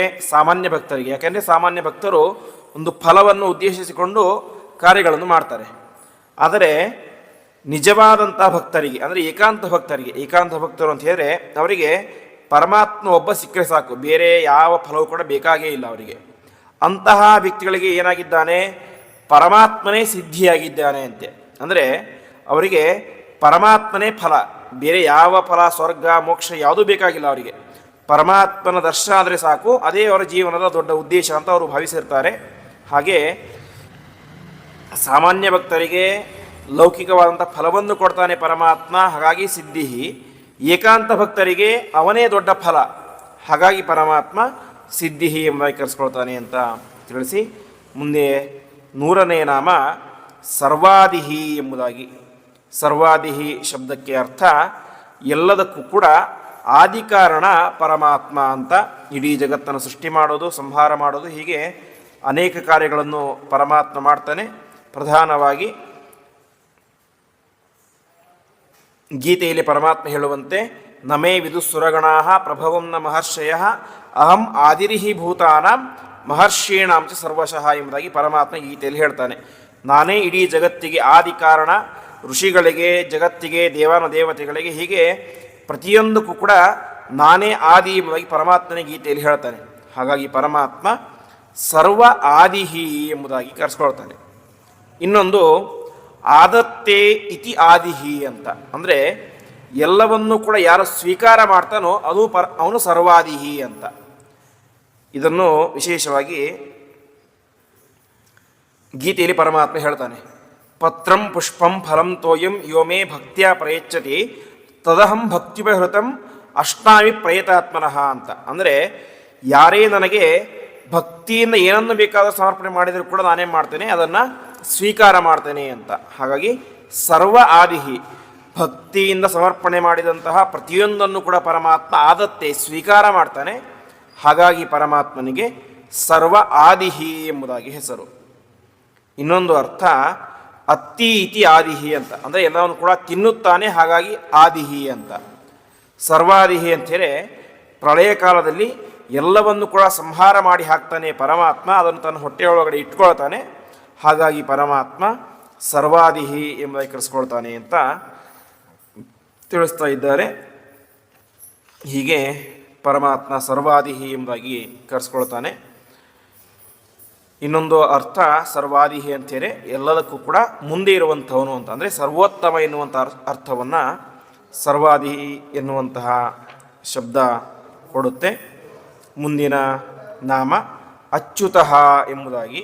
ಅಚ್ಯುತಃ ಶಬ್ದಕ್ಕೆ ವಿಶೇಷವಾಗಿ ಆಚಾರ್ಯರು ಹೇಳುವಂತೆ ಅಚ್ಯುತೋ ಯೋಗುಣೈಹಿ ನಿತ್ಯಮೇವಾಖಿಲೈಹಿ ಅಂತ, ಯಾವತ್ತೂ ಕೂಡ ಒಬ್ಬ ವ್ಯಕ್ತಿಯಲ್ಲಿ ಒಂದು ಗುಣ ಅಂತ ಬಂದರೆ ಅದು ಕೆಲವೊಮ್ಮೆ ಶಾಶ್ವತವಾಗಿ ಇದ್ದು ಬಿಡುತ್ತೆ, ಕೆಲವೊಮ್ಮೆ ಕಡಿಮೆಯಾಗುತ್ತೆ ಅಥವಾ ನಾಶವಾಗಿ ಹೋಗಿಬಿಡುತ್ತೆ. ಉದಾಹರಣೆಗೆ ಒಬ್ಬ ವ್ಯಕ್ತಿಗೆ ಯೌವನದಲ್ಲಿ ಇದ್ದಾಗ ಒಳ್ಳೆ ದೇಹದ ಶಕ್ತಿ ಇರುತ್ತೆ, ಅದೇ ವಯಸ್ಸಾದಾಗ ಆ ಶಕ್ತಿಯಲ್ಲೂ ಕೂಡ ಕಡಿಮೆಯಾಗಿ ಬಿಡುತ್ತೆ. ಪರಮಾತ್ಮನಿಗೆ ಹಾಗಲ್ಲ, ಅವನ ಗುಣಗಳಿಗೆ ಯಾವತ್ತೂ ಕೂಡ ಚ್ಯುತಿ ಅನ್ನೋದಿಲ್ಲ, ಕಡಿಮೆ ಆಗೋದು ಅಂತಿಲ್ಲ. ಪರಮಾತ್ಮ ಇವತ್ತು ಯಾವ ರೀತಿಯಾಗಿ ಇದ್ದಾನೋ ಇನ್ನೂ 100 ಕೋಟಿ ವರ್ಷ ಬಿಟ್ಟರೂ ಕೂಡ ಪರಮಾತ್ಮ ಹಾಗೇ ಇರ್ತಾನೆ. ಹಾಗಾಗಿ ಪರಮಾತ್ಮ ಅಚ್ಯುತಃ, ತನ್ನ ಗುಣಗಳಿಂದಾಗಿ ಯಾವತ್ತೂ ಕೂಡ ಚ್ಯುತಿ ಇಲ್ಲದೇ ಇರುವಂಥವನು ಅಂತ.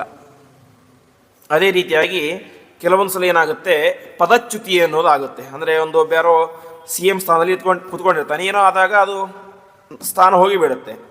ಪರಮಾತ್ಮ ಹಾಗಲ್ಲ, ಪರಮಾತ್ಮ ಇವತ್ತು ಅದು ಪರಮಾತ್ಮನು ಸ್ಥಾನ ಅನ್ನೋದಲ್ಲ, ಬ್ರಹ್ಮದೇವರದು ಅದೊಂದು ಪದವಿ. ಬ್ರಹ್ಮದೇವರ ಪದವಿಗೆ ಇವತ್ತು ಬ್ರಹ್ಮದೇವರಿದ್ದಾರೆ, ನಾಳೆ ವಾಯುದೇವರು ಬರ್ತಾರೆ, ಮುಂದೆ ಇನ್ನೊಬ್ಬರು ಬರ್ತಾರೆ. ಆದರೆ ಪರಮಾತ್ಮ ಹಾಗಲ್ಲ, ತನ್ನ ಸ್ಥಾನದಿಂದಾಗಿ ಯಾವತ್ತೂ ಕೂಡ ಚ್ಯುತನಾಗದೇ ಇರುವಂತೆ ಯಾವಾಗಲೂ ಕೂಡ ಪರಮಾತ್ಮನೇ, ಅವನೇ ಒಬ್ಬ, ಹಿಂದೆಯೂ ಅವನೇ ದೇವರು, ಮುಂದೆಯೂ ಅವನೇ ದೇವರು, ಈಗಲೂ ಅವನೇ ದೇವರು. ಹೀಗೆ ತನ್ನ ಸ್ಥಾನದಿಂದಾಗಿ ಯಾವತ್ತೂ ಕೂಡ ಕೆಳಗಡೆ ಇಳಿಯದೇ ಇರುವಂಥವನು ಪರಮಾತ್ಮ, ಯಾವಾಗಲೂ ಕೂಡ ಸರ್ವೋತ್ತಮನಾಗಿ ಇರುವಂಥವನು ದೇವರು. ಹಾಗಾಗಿ ಪರಮಾತ್ಮ ಅಚ್ಯುತಃ ಎಂಬುದಾಗಿ ಕರೆಸ್ಕೊಳ್ತಾನೆ. ಮುಂದಿನ ನಾಮ ವೃಷಾ ಕಪಿಹಿ ಎಂಬುದಾಗಿ. ವೃಷಾ ಕಪಿಹಿ ಶಬ್ದಕ್ಕೆ ಅರ್ಥ, ವೃಷ ಎನ್ನುವಂಥ ಶಬ್ದಕ್ಕೆ ಅನೇಕ ರೀತಿಯಾದ ಅರ್ಥ ಇದೆ. ಒಂದು ಧರ್ಮ ಅಂತ ಅರ್ಥ ಇದೆ, ಅದೇ ರೀತಿಯಾಗಿ ಮಳೆ ಸುರಿಸುವುದು ಅಂತ ಅರ್ಥ ಇದೆ. ಪರಮಾತ್ಮ ಏನಾಗಿದ್ದಾನೆ ವೃಷಾ ಕಪಿಹಿ ಎಂಬುದಾಗಿ. ವೃಷಾ ಕಪಿಹಿ ಅಂತ ಹೇಳಿದರೆ ವಿಶೇಷವಾಗಿ ಯಾರ್ಯಾರು ಏನೇನನ್ನು ಬಯಸ್ತಾರೋ ಅವರೆಲ್ಲರ ಇಚ್ಛೆಗಳನ್ನು ಸುರಿಸುವಂಥವನು, ಕೊಡುವಂಥವನು ಪರಮಾತ್ಮ. ಹಾಗಾಗಿ ಪರಮಾತ್ಮನಿಗೆ ವೃಷಾ ಕಪಿಹಿ ಎಂಬುದ ಹೆಸರು ಅಂತ ತಿಳಿಸ್ತಾ ಇದ್ದಾರೆ. ಇನ್ನೊಂದು ಅರ್ಥ ಕಪಿಹಿ ಅಂತ ಹೇಳಿದರೆ, ಕ ಅಂತ ಹೇಳಿದ್ರೆ ಭೂಮಿ ಅಂತ ಅರ್ಥ, ಅದನ್ನು ಪಿ ಅಂತ ಹೇಳಿದ್ರೆ ರಕ್ಷಣೆ ಮಾಡಿದಂಥವನು, ಪಾಲನೆ ಮಾಡಿದಂಥವನು ಅಂತ. ವಿಶೇಷವಾಗಿ ವರಾಹ ರೂಪದಿಂದಾಗಿ ಪರಮಾತ್ಮ ಆ ಭೂಮಿಯನ್ನು ರಕ್ಷಣೆ ಮಾಡಿದ. ಹಾಗಾಗಿ ಪರಮಾತ್ಮನಿಗೆ ವೃಷಾ ಕಪಿಹಿ ಎಂಬುದಾಗಿ ಹೆಸರು. ಅದೇ ರೀತಿಯಾಗಿ ಇಡೀ ಜಗತ್ತಿಗೆ ವೃಷವನ್ನು ಅಂದರೆ ವರ್ಷ, ವೃಷ್ಟಿ, ಮಳೆಯನ್ನು ಕೊಡುವ ಮೂಲಕ ಜಗತ್ತನ್ನು ರಕ್ಷಣೆ ಮಾಡುವಂಥವನು ಪರಮಾತ್ಮ. ಹಾಗಾಗಿ ಪರಮಾತ್ಮನಿಗೆ ವೃಷಾ ಕಪಿಹಿ ಎಂಬುದ ಹೆಸರು ಅಂತ ತಿಳಿಸ್ತಾ ಇದ್ದಾರೆ. ಮುಂದಿನ ನಾಮ ಅಮೇಯಾತ್ಮ ಎಂಬುದಾಗಿ. ಅಮೇಯಾತ್ಮ ಶಬ್ದಕ್ಕೆ ಅರ್ಥ, ಇದಕ್ಕೆ ಅಪ್ರಮೇಯ ಅಂತ ಕೇಳಿದ್ವಲ್ಲ ಅದೇ ಅರ್ಥ. ಅಮೇಯಾತ್ಮ ಅಂತೇಳಿ ಪರಮಾತ್ಮನ ಆತ್ಮವನ್ನು, ಸ್ವರೂಪವನ್ನು ಸಮಗ್ರವಾಗಿ ತಿಳಿಯಲಿಕ್ಕೆ ಯಾರಿಂದಲೂ ಸಾಧ್ಯ ಇಲ್ಲ. ಹಾಗಾಗಿ ಪರಮಾತ್ಮ ಅಮೇಯಾತ್ಮ ಎಂಬುದಾಗಿ ಕರೆಸ್ಕೊಳ್ತಾನೆ ಅಂತ ತಿಳಿಸ್ತಾ ಇದ್ದಾರೆ. ಸ್ವಯಂ ಲಕ್ಷ್ಮೀದೇವಿಗೇ ಪರಮಾತ್ಮನ ಯೋಗ್ಯತೆಯನ್ನು ತಿಳಿಲಿಕ್ಕೆ ಸಾಧ್ಯವಾಗಿಲ್ಲ. ಹೀಗೆ ಪರಮಾತ್ಮ ಅಮೇಯಾತ್ಮ ಎಂಬುದಾಗಿ ಕರೆಸ್ಕೊಳ್ತಾನೆ. ಇನ್ನೊಂದು ಅರ್ಥ ಅಂತ ಹೇಳಿದ್ರೆ, ಹಿಂದೆ ನಾವು ಕೇಳಿದಂತೆ ಪರಮಾತ್ಮನಿಗೆ ಎಂಬುದಾಗಿ ಹೆಸರಿದೆ. ಎಂಬುದಾಗಿ ತಿಳಿಯುವಂಥವನು ಪರಮಾತ್ಮ ಅಂತ. ಮೇಯ ಅಂತ ಹೇಳಿ ತಿಳಿಯೋದು, ಅಮೇಯ ಅಂತ ಹೇಳಿ ತಿಳಿಲಿಕ್ಕೆ ಆಗದೇ ಇರುವುದು ಅಂತ. ಹಾಗಾಗಿ ಅಮೇಯ ಅಂತ ಹೇಳಿದ್ರೆ ಒಂದು ಅರ್ಥ ತಿಳಿಯಲಿಕ್ಕೆ ಆಗದೇ ಇರುವುದು, ಇನ್ನೊಂದು ಎಂಬುದಾಗಿ ತಿಳಿಯುವಂಥದ್ದು ಅಂತ. ಹಾಗಾಗಿ ಪರಮಾತ್ಮ ಅಕಾರದಿಂದಾಗಿ ವಾಚ್ಯನಾಗಿದ್ದಾನೆ, ಅವನಿಗೆ ಅಮೇಯಾತ್ಮ ಎಂಬುದಾಗಿ ಹೆಸರು ಅಂತ ತಿಳಿಬೇಕು. ಮುಂದೆ ಸರ್ವಯೋಗ ವಿನಿಸೃತ ಎಂಬುದಾಗಿ. ಸರ್ವಯೋಗ ವಿನಿಸೃತ ಶಬ್ದಕ್ಕೆ ಅರ್ಥ, ಯೋಗ ಶಬ್ದಕ್ಕೆ ಸಂಬಂಧ ಅಂತ ಅರ್ಥ ಇದೆ. ಪರಮಾತ್ಮ ಭೂಮಿಯಲ್ಲಿ ಅವತಾರ ಮಾಡಿರ್ತಾನೆ. ಅವತಾರ ಮಾಡಿದಾಗ ಅವನಿಗೊಬ್ಬ ತಂದೆ ತಾಯಿಗಳು ಅಂತ ಇರ್ತಾರೆ, ಹೆಂಡತಿ ಅಂತ ಇರ್ತಾಳೆ, ಅಣ್ಣ ತಮ್ಮಂದಿರು ಅಂತ ಇರ್ತಾರೆ, ಅವರ ಮಕ್ಕಳು, ಸೋದರ ಮಾವ, ಸೋದರತ್ತೆ, ಚಿಕ್ಕಪ್ಪ, ದೊಡ್ಡಪ್ಪ ಅಂತ ನಮಗೆ ಯಾವ ರೀತಿಯ ಸಂಬಂಧಗಳಿದ್ದಾವೋ ಜಗತ್ತಿನಲ್ಲಿ, ಪರಮಾತ್ಮ ಅವನು ಅವತಾರ ಮಾಡಿದಾಗ ಅವನಿಗೂ ಅದೇ ರೀತಿ ಸಂಬಂಧಗಳು ಹುಟ್ಟಿರ್ತವೆ. ರಾಮನಾಗಿ ನೋಡಿದಾಗ ರಾಮನಿಗೆ ಅಣ್ಣ ಅದು ತಮ್ಮಂದಿರು ಇದ್ದರು, 3 ಜನ ತಮ್ಮಂದಿರು ಇದ್ದರು. ತಮ್ಮಂದಿರ ಹೆಂಡತಿಯರು, ತಂದೆ ತಾಯಿ ಮತ್ತು ಮಲತಾಯಿ ಜೊತೆಗೆ ಹೆಂಡತಿ ಮಕ್ಕಳು, ಹೀಗೆ ಅನೇಕ ಸಂಬಂಧಗಳೆಲ್ಲ ಇದ್ದು. ಕೃಷ್ಣನಾಗಿ ಹುಟ್ಟಿದಾಗ ಸೋದರ ಮಾವ, ಹೀಗೆ ಅನೇಕ ಜನ ಇದ್ದರು. ಹೀಗೆ ಪ್ರತಿಯೊಂದು ಸಂಬಂಧಗಳು ಕೂಡ ಅವನಿಗೆ ಕಾಣಿಸ್ತವೆ ನಮಗೆ. ಆದರೆ ಪರಮಾತ್ಮನಾಗಿರ್ತಾನೆ ಸರ್ವಯೋಗ ವಿನಿಸೃತ, ಎಲ್ಲ ಸಂಬಂಧವನ್ನು ಕೂಡ ಬಿಡಿಸಿಕೊಂಡವನು ಅಂತ. ಅಂದರೆ ಆ ಮೇಲ್ನೋಟಕ್ಕೆ ಮಾತ್ರ ನಮಗೇನಾಗುತ್ತೆ, ಸಂಬಂಧ ತೋರುತ್ತೆ. ಆದರೆ ಸ್ವಯಂ ಪರಮಾತ್ಮನಿಗೆ ಲಕ್ಷ್ಮೀದೇವಿಯ ಅವಶ್ಯಕತೆಯೇ ಇಲ್ಲ ಅಂತ ತಿಳಿಸ್ತಾರೆ. ಲಕ್ಷ್ಮೀದೇವಿಯ ಅವಶ್ಯಕತೆಯೂ ಕೂಡ ಯಾರಿಗಿಲ್ಲ, ಪರಮಾತ್ಮನಿಗೆ ಇಲ್ಲ. ಅನಾದಿ ದಂಪತಿಗಳಾಗಿದ್ದರೂ ಕೂಡ ಪರಮಾತ್ಮನಿಗೇನಿಲ್ಲ, ಲಕ್ಷ್ಮೀದೇವಿಯ ಅವಶ್ಯಕತೆ ಇಲ್ಲ ಅಂತ ತಿಳಿಸ್ತಾರೆ. ಹಾಗಾಗಿ ಪರಮಾತ್ಮ ಏನಾಗಿದ್ದಾನೆ, ಇಡೀ ಜಗತ್ತನ್ನೇ ಸೃಷ್ಟಿ ಮಾಡಿದ್ದರೂ ಕೂಡ ತಾನೇನಾಗಿದ್ದಾನೆ, ಸರ್ವಯೋಗ ವಿನಿಸೃತಃ. ಅದ್ಯಾವುದರ ಮೇಲೆ ಅಟ್ಯಾಚ್ಮೆಂಟ್ ಅನ್ನೋದು ಪರಮಾತ್ಮನಿಗೆ ಇಲ್ಲ, ಅದರ ಸಂಬಂಧ ಎಂಬುದು ಪರಮಾತ್ಮನಿಗೆ ಇಲ್ಲ. ಪರಮಾತ್ಮ ನಮ್ಮೊಳಗಡೆ ಇದ್ದಾನೆ, ನಮ್ಮಲ್ಲಿ ದೋಷಗಳಿರ್ತವೆ. ಪರಮಾತ್ಮನಿಗೆ ದೋಷ ಅಂಟೋದಿಲ್ಲ. ಒಂದು ಲೋಟದಲ್ಲಿ ಒಂದೇನೋ ಕೊಳೆ ಇರುತ್ತೆ, ಅದರಲ್ಲಿ ನಾವು ನೀರು ಹಾಕ್ತಾ ಏನಾಗುತ್ತೆ, ಆ ನೀರಿಗೆ ಕೂಡ ಕೊಳೆ ಅಂಟ್ಕೊಳ್ಳುತ್ತೆ. ಪರಮಾತ್ಮ ಹಾಗಲ್ಲ. ಲೋಟದಲ್ಲಿ ನೀರು ಹಾಕಿದರೆ ನೀರಿಗೆ ಕೊಳೆ ಅಂಟುಕೊಂಡಂತೆ ಪರಮಾತ್ಮನಿಗೆ ಯಾವ ದೋಷಗಳು ಕೂಡ ಅಂಟ್ಕೊಳ್ಳೋದಿಲ್ಲ. ಪ್ರತಿಯೊಂದರ ಒಳಗಡೆ ಇದ್ದರೂ ಕೂಡ ಪರಮಾತ್ಮನಾಗಿರ್ತಾನೆ, ಪರಿಶುದ್ಧನಾಗಿ ಇರ್ತಾನೆ. ಹಾಗಾಗಿ ಪರಮಾತ್ಮ ಸರ್ವಯೋಗ ವಿನಿಸೃತಃ, ಎಲ್ಲ ರೀತಿಯಾದಂಥ ಸಂಬಂಧಗಳಿಂದಾಗಿ ದೂರ ಇರುವಂಥವನು ಎಂಬುದಾಗಿ ತಿಳಿಸ್ತಾರೆ. ಅದೇ ರೀತಿಯಾಗಿ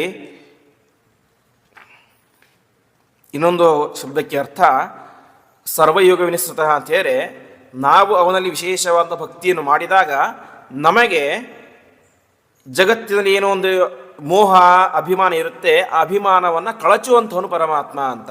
ಅಂದರೆ ನಾವು ಯಾವಾಗ ಜಗತ್ತಿನಲ್ಲಿ ಅಭಿಮಾನ ಮೋಹ ಎಲ್ಲ ಕಳೆದುಕೊಳ್ತೀವೋ ಆವಾಗ ಮಾತ್ರ ನಮಗೆ ಸಾಧನೆ ಮಾಡಲಿಕ್ಕೆ ಸಾಧ್ಯ ಆಗುತ್ತೆ. ಪ್ರತಿಯೊಬ್ಬರು ಕೂಡ ನನ್ನ ಮನೆ ನನ್ನ ಹೆಂಡತಿ ಅಂತ ಅಭಿಮಾನ ಇದ್ಬಿಟ್ರೆ ಸಾಧನೆ ಮಾಡಲಿಕ್ಕೆ ಸಾಧ್ಯ ಆಗೋದೇ ಇಲ್ಲ. ಹಾಗಾಗಿ ಸಾಧನೆಗೆ ಬೇಕಾದಂತಹ ಒಂದು ಸಂಬಂಧವನ್ನು, ಅಂದರೆ ಅತಿಯಾದಂತಹ ಅಟ್ಯಾಚ್ಮೆಂಟನ್ನು ಕಟ್ಟು ಮಾಡುವಂಥವನು ಪರಮಾತ್ಮ. ಹಾಗಾಗಿ ಪರಮಾತ್ಮನಿಗೆ ಸರ್ವಯೋಗ ವಿನಿಸೃತಃ ಎಂಬ ಹೆಸರು ಅಂತ ತಿಳಿಸ್ತಾ ಇದ್ದಾರೆ. ವಿಶೇಷವಾಗಿ ಸ್ವಯಂ ಉದ್ಧವ ಭಾಗವತದಲ್ಲಿ ಉಪದೇಶ ಮಾಡ್ತಾ ಇರ್ತಾನೆ. ಯಾವ ಯಶೋಧ ನಂದಗೋಪರಿಗೆ ಉಪದೇಶ ಮಾಡ್ತಾ ಇರ್ತಾನೆ. ಅವರಿಗೆ ಏನಂತ ಅನ್ಕೊಂಡ್ಬಿಟ್ಟಿರ್ತಾರೆ, ಪರಮಾತ್ಮ ನಮ್ಮ ಮಗ ಅಂತ ಅವನ ಮೇಲೆ ವಿಪರೀತ ಅಭಿಮಾನ ಇರುತ್ತೆ. ಹಾಗಾಗಿ ಪರಮಾತ್ಮ ಸಾಮಾನ್ಯವಾಗಿ ದೊಡ್ಡವನಾಗೋ ತನಕ ನಂದಗೋಪದಲ್ಲಿ ಇರ್ತಾ ಇದ್ದ, ನಂದಗೋಪದಲ್ಲಿ ತನ್ನ ಮನೆಯಲ್ಲಿ ಇರ್ತಾ ಇದ್ದ. ಯಾವಾಗ ದೊಡ್ಡವನಾದನೋ ಆವಾಗ ಅನೇಕ ಜನ ಯುದ್ಧ ಮಾಡಲಿಕ್ಕೆ ಅಂತ, ಕೊನೆಗೆ ಅನೇಕ ಜನ ಜ್ಞಾನಿಗಳ ಹುಟ್ಟಿಬೇಕಂತ ಬೇರೆ ಬೇರೆ ಊರಿಗೆ ಹೋಗ್ತಾ ಇದ್ದ. ಆವಾಗ ಈ ನಂದಗೋಪ ಮತ್ತು ಯಶೋಧರಿಗೆ ತುಂಬ ದುಃಖ ಆಗ್ತಾ ಇತ್ತು ಅಂತೆ. ಕೃಷ್ಣನನ್ನು ಬಿಟ್ಟು ತುಂಬ ದಿವಸ ಹೋಗ್ತಾ ಇದ್ದಾನೆ ಅಂತ. ಆವಾಗ ಉದ್ಧವ ಬಂದು ಉಪದೇಶ ಮಾಡ್ತಾನೆ. ಏನಂತ ಹೇಳಿದರೆ, ಯುವಯೋರೇವ ನೈವಾಯಂ ಆತ್ಮಜೋ ಭಗವಾನ್ ಹರಿಹಿ ಸರ್ವೇಷಾಂ ಆತ್ಮಜೋ ಹ್ಯಾತ್ಮ ಪಿತಾ ಮಾತಾ ಸ ಈಶ್ವರ. ಯಶೋದೆ, ನೀನು ತಂದ್ಕೊಂಡಿದ್ದೀಯಾ, ಕೃಷ್ಣ ನಮಗಿಬ್ಬರಿಗೆ ಮಾತ್ರ ಮಗ, ನಂದಗೋಪ ಮತ್ತು ಯಶೋದೆಯರ ಮಗ. ಹಾಗಾಗಿ ಅವನು ಬೇರೆ ಮಕ್ಕಳು ಯಾವ ರೀತಿ ತಂದೆ ತಾಯಿ ಜೊತೆಗೇ ಇರ್ತಾರೋ ಆ ರೀತಿಯಾಗಿ ನಮ್ಮ ಮಗನ ಅಂತ ಕೃಷ್ಣನು ಕೂಡ ನಮ್ಮ ಜೊತೆಗೇ ಇರಬೇಕಂತ ನೀವು ಅಂದ್ಕೊಂಡಿದ್ದೀರ. ಅದು ಉದ್ಧವ ಹೇಳ್ತಾನೆ, ಅವನು ನಿಮಗಿಬ್ಬರಿಗೆ ಮಾತ್ರ ಮಗ ಅಲ್ಲ, ಅವನೇನಾಗಿದ್ದಾನೆ, ಇಡೀ ಜಗತ್ತಿಗೆ ಮಗನಾಗಿದ್ದಾನೆ, ಇಡೀ ಜಗತ್ತಿಗೆ ತಂದೆಯಾಗಿದ್ದಾನೆ, ತಾಯಿಯಾಗಿದ್ದಾನೆ, ಸ್ವಾಮಿಯಾಗಿದ್ದಾನೆ. ಸರ್ವೇಷಾಂ ಆತ್ಮಜೋಖ್ಯಾತ್ಮ ಪಿತಾ ಮಾತಾ ಸ ಈಶ್ವರ ಅಂತ ಯಾರ್ಯಾರು ಪರಮಾತ್ಮನನ್ನು ವಿಶೇಷವಾಗಿ ಚಿಂತನೆ ಮಾಡ್ತಾರೋ ಅವರೆಲ್ಲರಿಗೂ ಕೂಡ ಪರಮಾತ್ಮ ಏನಾಗಿದ್ದಾನೆ, ಮಗನಾಗಿದ್ದಾನೆ ಅಂತ. ವಿಶೇಷವಾಗಿ ಉಪನಿಷತ್ತು ಹೇಳುವಂತೆ ಯಸ್ತಾ ವಿಜಾನಾತ್ ಸಪಿತಾ ಪಿತು ಅಂತ ಯಾರು ಪರಮಾತ್ಮನನ್ನು ತಿಳಿತಾನೋ ಅವನೇನಾಗ್ತಾನೆ, ಪರಮಾತ್ಮನ ತಂದೆ ಅಂತ ಕರೆಸ್ಕೊಳ್ತಾನೆ ಅಂತ. ಯಾಕೆ ಅಂತ ಹೇಳಿದರೆ, ತಂದೆಯ ಕೆಲಸ ಏನು, ಮಗನನ್ನು ಜಗತ್ತಿಗೆ ಇಂಟ್ರೊಡ್ಯೂಸ್ ಮಾಡೋದು, ತೋರಿಸುವುದು, ಅದು ತಂದೆಯ ಕೆಲಸ. ಒಬ್ಬ ಜ್ಞಾನಿಯಾದವನು ಏನು ಮಾಡ್ತಾನೆ, ತನ್ನ ಜ್ಞಾನದ ಮೂಲಕ ಪರಮಾತ್ಮನ ದರ್ಶನವನ್ನು ಜಗತ್ತಿಗೆ ಮಾಡಿಸ್ತಾನೆ. ಹಾಗಾಗಿ ಅವನೇನಾಗ್ತಾನೆ, ಪರಮಾತ್ಮನಿಗೆ ತಂದೆಯಾಗ್ತಾನೆ ಅಂತ ಉಪನಿಷತ್ತು ಹೇಳುತ್ತೆ. ಅಂದರೆ ತಂದೆ ಸ್ಥಾನದಲ್ಲಿ ಜಗತ್ತಿಗೆ ಅವನನ್ನು ಪರಿಚಯ ಮಾಡಿಸುವಂಥವನು ಜ್ಞಾನಿ. ತನ್ನ ಮಾತುಗಳ ಮೂಲಕ, ಪಾಠದ ಮೂಲಕ ಪರಮಾತ್ಮನಿಗೆ ಜಗತ್ತಿಗೆ ಪರಮಾತ್ಮನನ್ನು ತೋರಿಸ್ತಾನೆ, ಜನರಿಗೆ ಪರಮಾತ್ಮನ ದರ್ಶನವನ್ನು ಮಾಡಿಸ್ತಾನೆ ಅಂತ. ಹಾಗೆ ಪರಮಾತ್ಮ ಏನಾಗಿದ್ದಾನೆ, ನಿಮಗಿಬ್ಬರಿಗೆ ಮಾತ್ರ ಮಗ ಅಲ್ಲ, ಅವನು ಇಡೀ ಜಗತ್ತಿಗೆ ಮಗನಾಗಿದ್ದಾನೆ, ಇಡೀ ಜಗತ್ತಿಗೆ ತಂದೆಯೂ ಆಗಿದ್ದಾನೆ, ತಾಯಿಯೂ ಆಗಿದ್ದಾನೆ ಅಂತ ಭಾಗವತಲ್ಲಿ ಉದ್ಧವ ಅವರಿಗೆ ಉಪದೇಶವನ್ನು ಮಾಡ್ತಾನೆ. ಹಾಗಾಗಿ ಪರಮಾತ್ಮ ಏನಾಗಿದ್ದಾನೆ, ಸರ್ವಯೋಗ ವಿನಿಸೃತಃ. ಒಂದು ರೀತಿಯಲ್ಲಿ ಪರಮಾತ್ಮನಿಗೇನಿಲ್ಲ, ಯಾರ ಜೊತೆಗೂ ಸಂಬಂಧ ಇಲ್ಲ. ಒಂದು ರೀತಿಯಲ್ಲಿ ನೋಡಿದರೆ ಪ್ರತಿಯೊಂದರ ಜೊತೆಗೂ ಪರಮಾತ್ಮನಿಗೆ ಸಂಬಂಧ ಇದೆ. ಯಾಕೆಂದರೆ ಪರಮಾತ್ಮನ ಸಂಬಂಧ ಇಲ್ಲದೇ ಇರುವಂಥ ವಸ್ತುವೇ ಇಲ್ಲ, ವ್ಯಕ್ತಿಯೇ ಇಲ್ಲ, ಯಾರೂ ಕೂಡ ಇಲ್ಲ. ಪರಮಾತ್ಮ ಪ್ರತಿಯೊಬ್ಬರಿಗೂ ತಂದೆಯಂತೂ ನಿಶ್ಚಿತ. ಯಾಕೆಂದರೆ ಎಲ್ಲರನ್ನು ಸೃಷ್ಟಿ ಮಾಡಿದಂಥವನು ಪರಮಾತ್ಮ. ಹಾಗಾಗಿ ಪರಮಾತ್ಮ ಎಲ್ಲ ಸಂಬಂಧ ಇದೆ, ಆದರೆ ಸಂಬಂಧದ ಮೇಲೆ ಇರುವಂಥ ಅಟ್ಯಾಚ್ಮೆಂಟ್ ಅನ್ನೋದು ಪರಮಾತ್ಮನಿಗೆ ಇಲ್ಲ ಎಂಬುದಾಗಿ ಪರಮಾತ್ಮ ಸರ್ವಯೋಗ ವಿನಿಸೃತಃ ಎಂಬುದಾಗಿ ಕರೆಸ್ಕೊಳ್ತಾನೆ. ಇನ್ನೊಂದು ಅರ್ಥ ವಿಶೇಷವಾಗಿ ಯೋಗ ಶಬ್ದಕ್ಕೆ ಉಪಾಯ ಅಂತ ಅರ್ಥ. ಅಂದರೆ ಯಾವುದನ್ನು ನಾವು ಒಂದು ವಸ್ತು ನಮ್ಮ ಹತ್ರ ಇರೋದಿಲ್ಲ, ಆ ವಸ್ತುವನ್ನು ಪಡ್ಕೊಳ್ತೀವಿ ಯಾವುದೋ ಒಂದು ಉಪಾಯ ಮಾಡಿ, ಅದಕ್ಕೆ ಯೋಗ ಎಂಬುದಾಗಿ ಕರೀತಾರೆ. ಅಪ್ರಾಪ್ತಸ್ಯ ಪ್ರಾಪ್ತಿ ಯೋಗ ಅಂತ ವಿಶೇಷವಾಗಿ ತಿಳಿಸ್ತಾರೆ. ಅಂದರೆ ಒಂದು ವಸ್ತು ನಮ್ಮ ಹತ್ತಿರ ಇರೋದಿಲ್ಲ, ಅದನ್ನು ನಾವು ಏನೋ ಒಂದು ಉಪಾಯ ಮಾಡಿ ಪಡ್ಕೊಳ್ತೀವಿ, ಅದಕ್ಕೆ ಯೋಗ ಅಂತ ಕರೀತಾರೆ. ಹಾಗೆ ಪರಮಾತ್ಮ ಏನಾಗಿದ್ದಾನೆ, ಸರ್ವಯೋಗ ವಿನಿಸೃತಃ ಅಂತ. ನಮ್ಮ ಹತ್ತಿರ ಏನಿರ್ತವೆ, ಲೋಪದೋಷಗಳು ಇರ್ತವೆ. ಈಗ ನನ್ನ ಹತ್ರ ಒಂದು 100 ರೂಪಾಯಿ ಇದೆ ಅಂತ ಹೇಳಿದ್ರೆ ನನ್ನ ಹತ್ರ ಏನಿಲ್ಲ, 150 ರೂಪಾಯಿ ಇಲ್ಲ, ಇರೋದು 100 ರೂಪಾಯಿ ಮಾತ್ರ. ಆ 150 ರೂಪಾಯಿ ಪಡ್ಕೊಳ್ಳೋಕೆ ನಾನು ಕಷ್ಟಪಡಬೇಕು, ಸಂಪಾದನೆ ಮಾಡಬೇಕು. ನಮಗೆ ಉಪಾಯಗಳು ಬೇಕು ಏನೋ ಒಂದು ಪಡೆದುಕೊಳ್ಳಿಕ್ಕೆ ಅಂತ.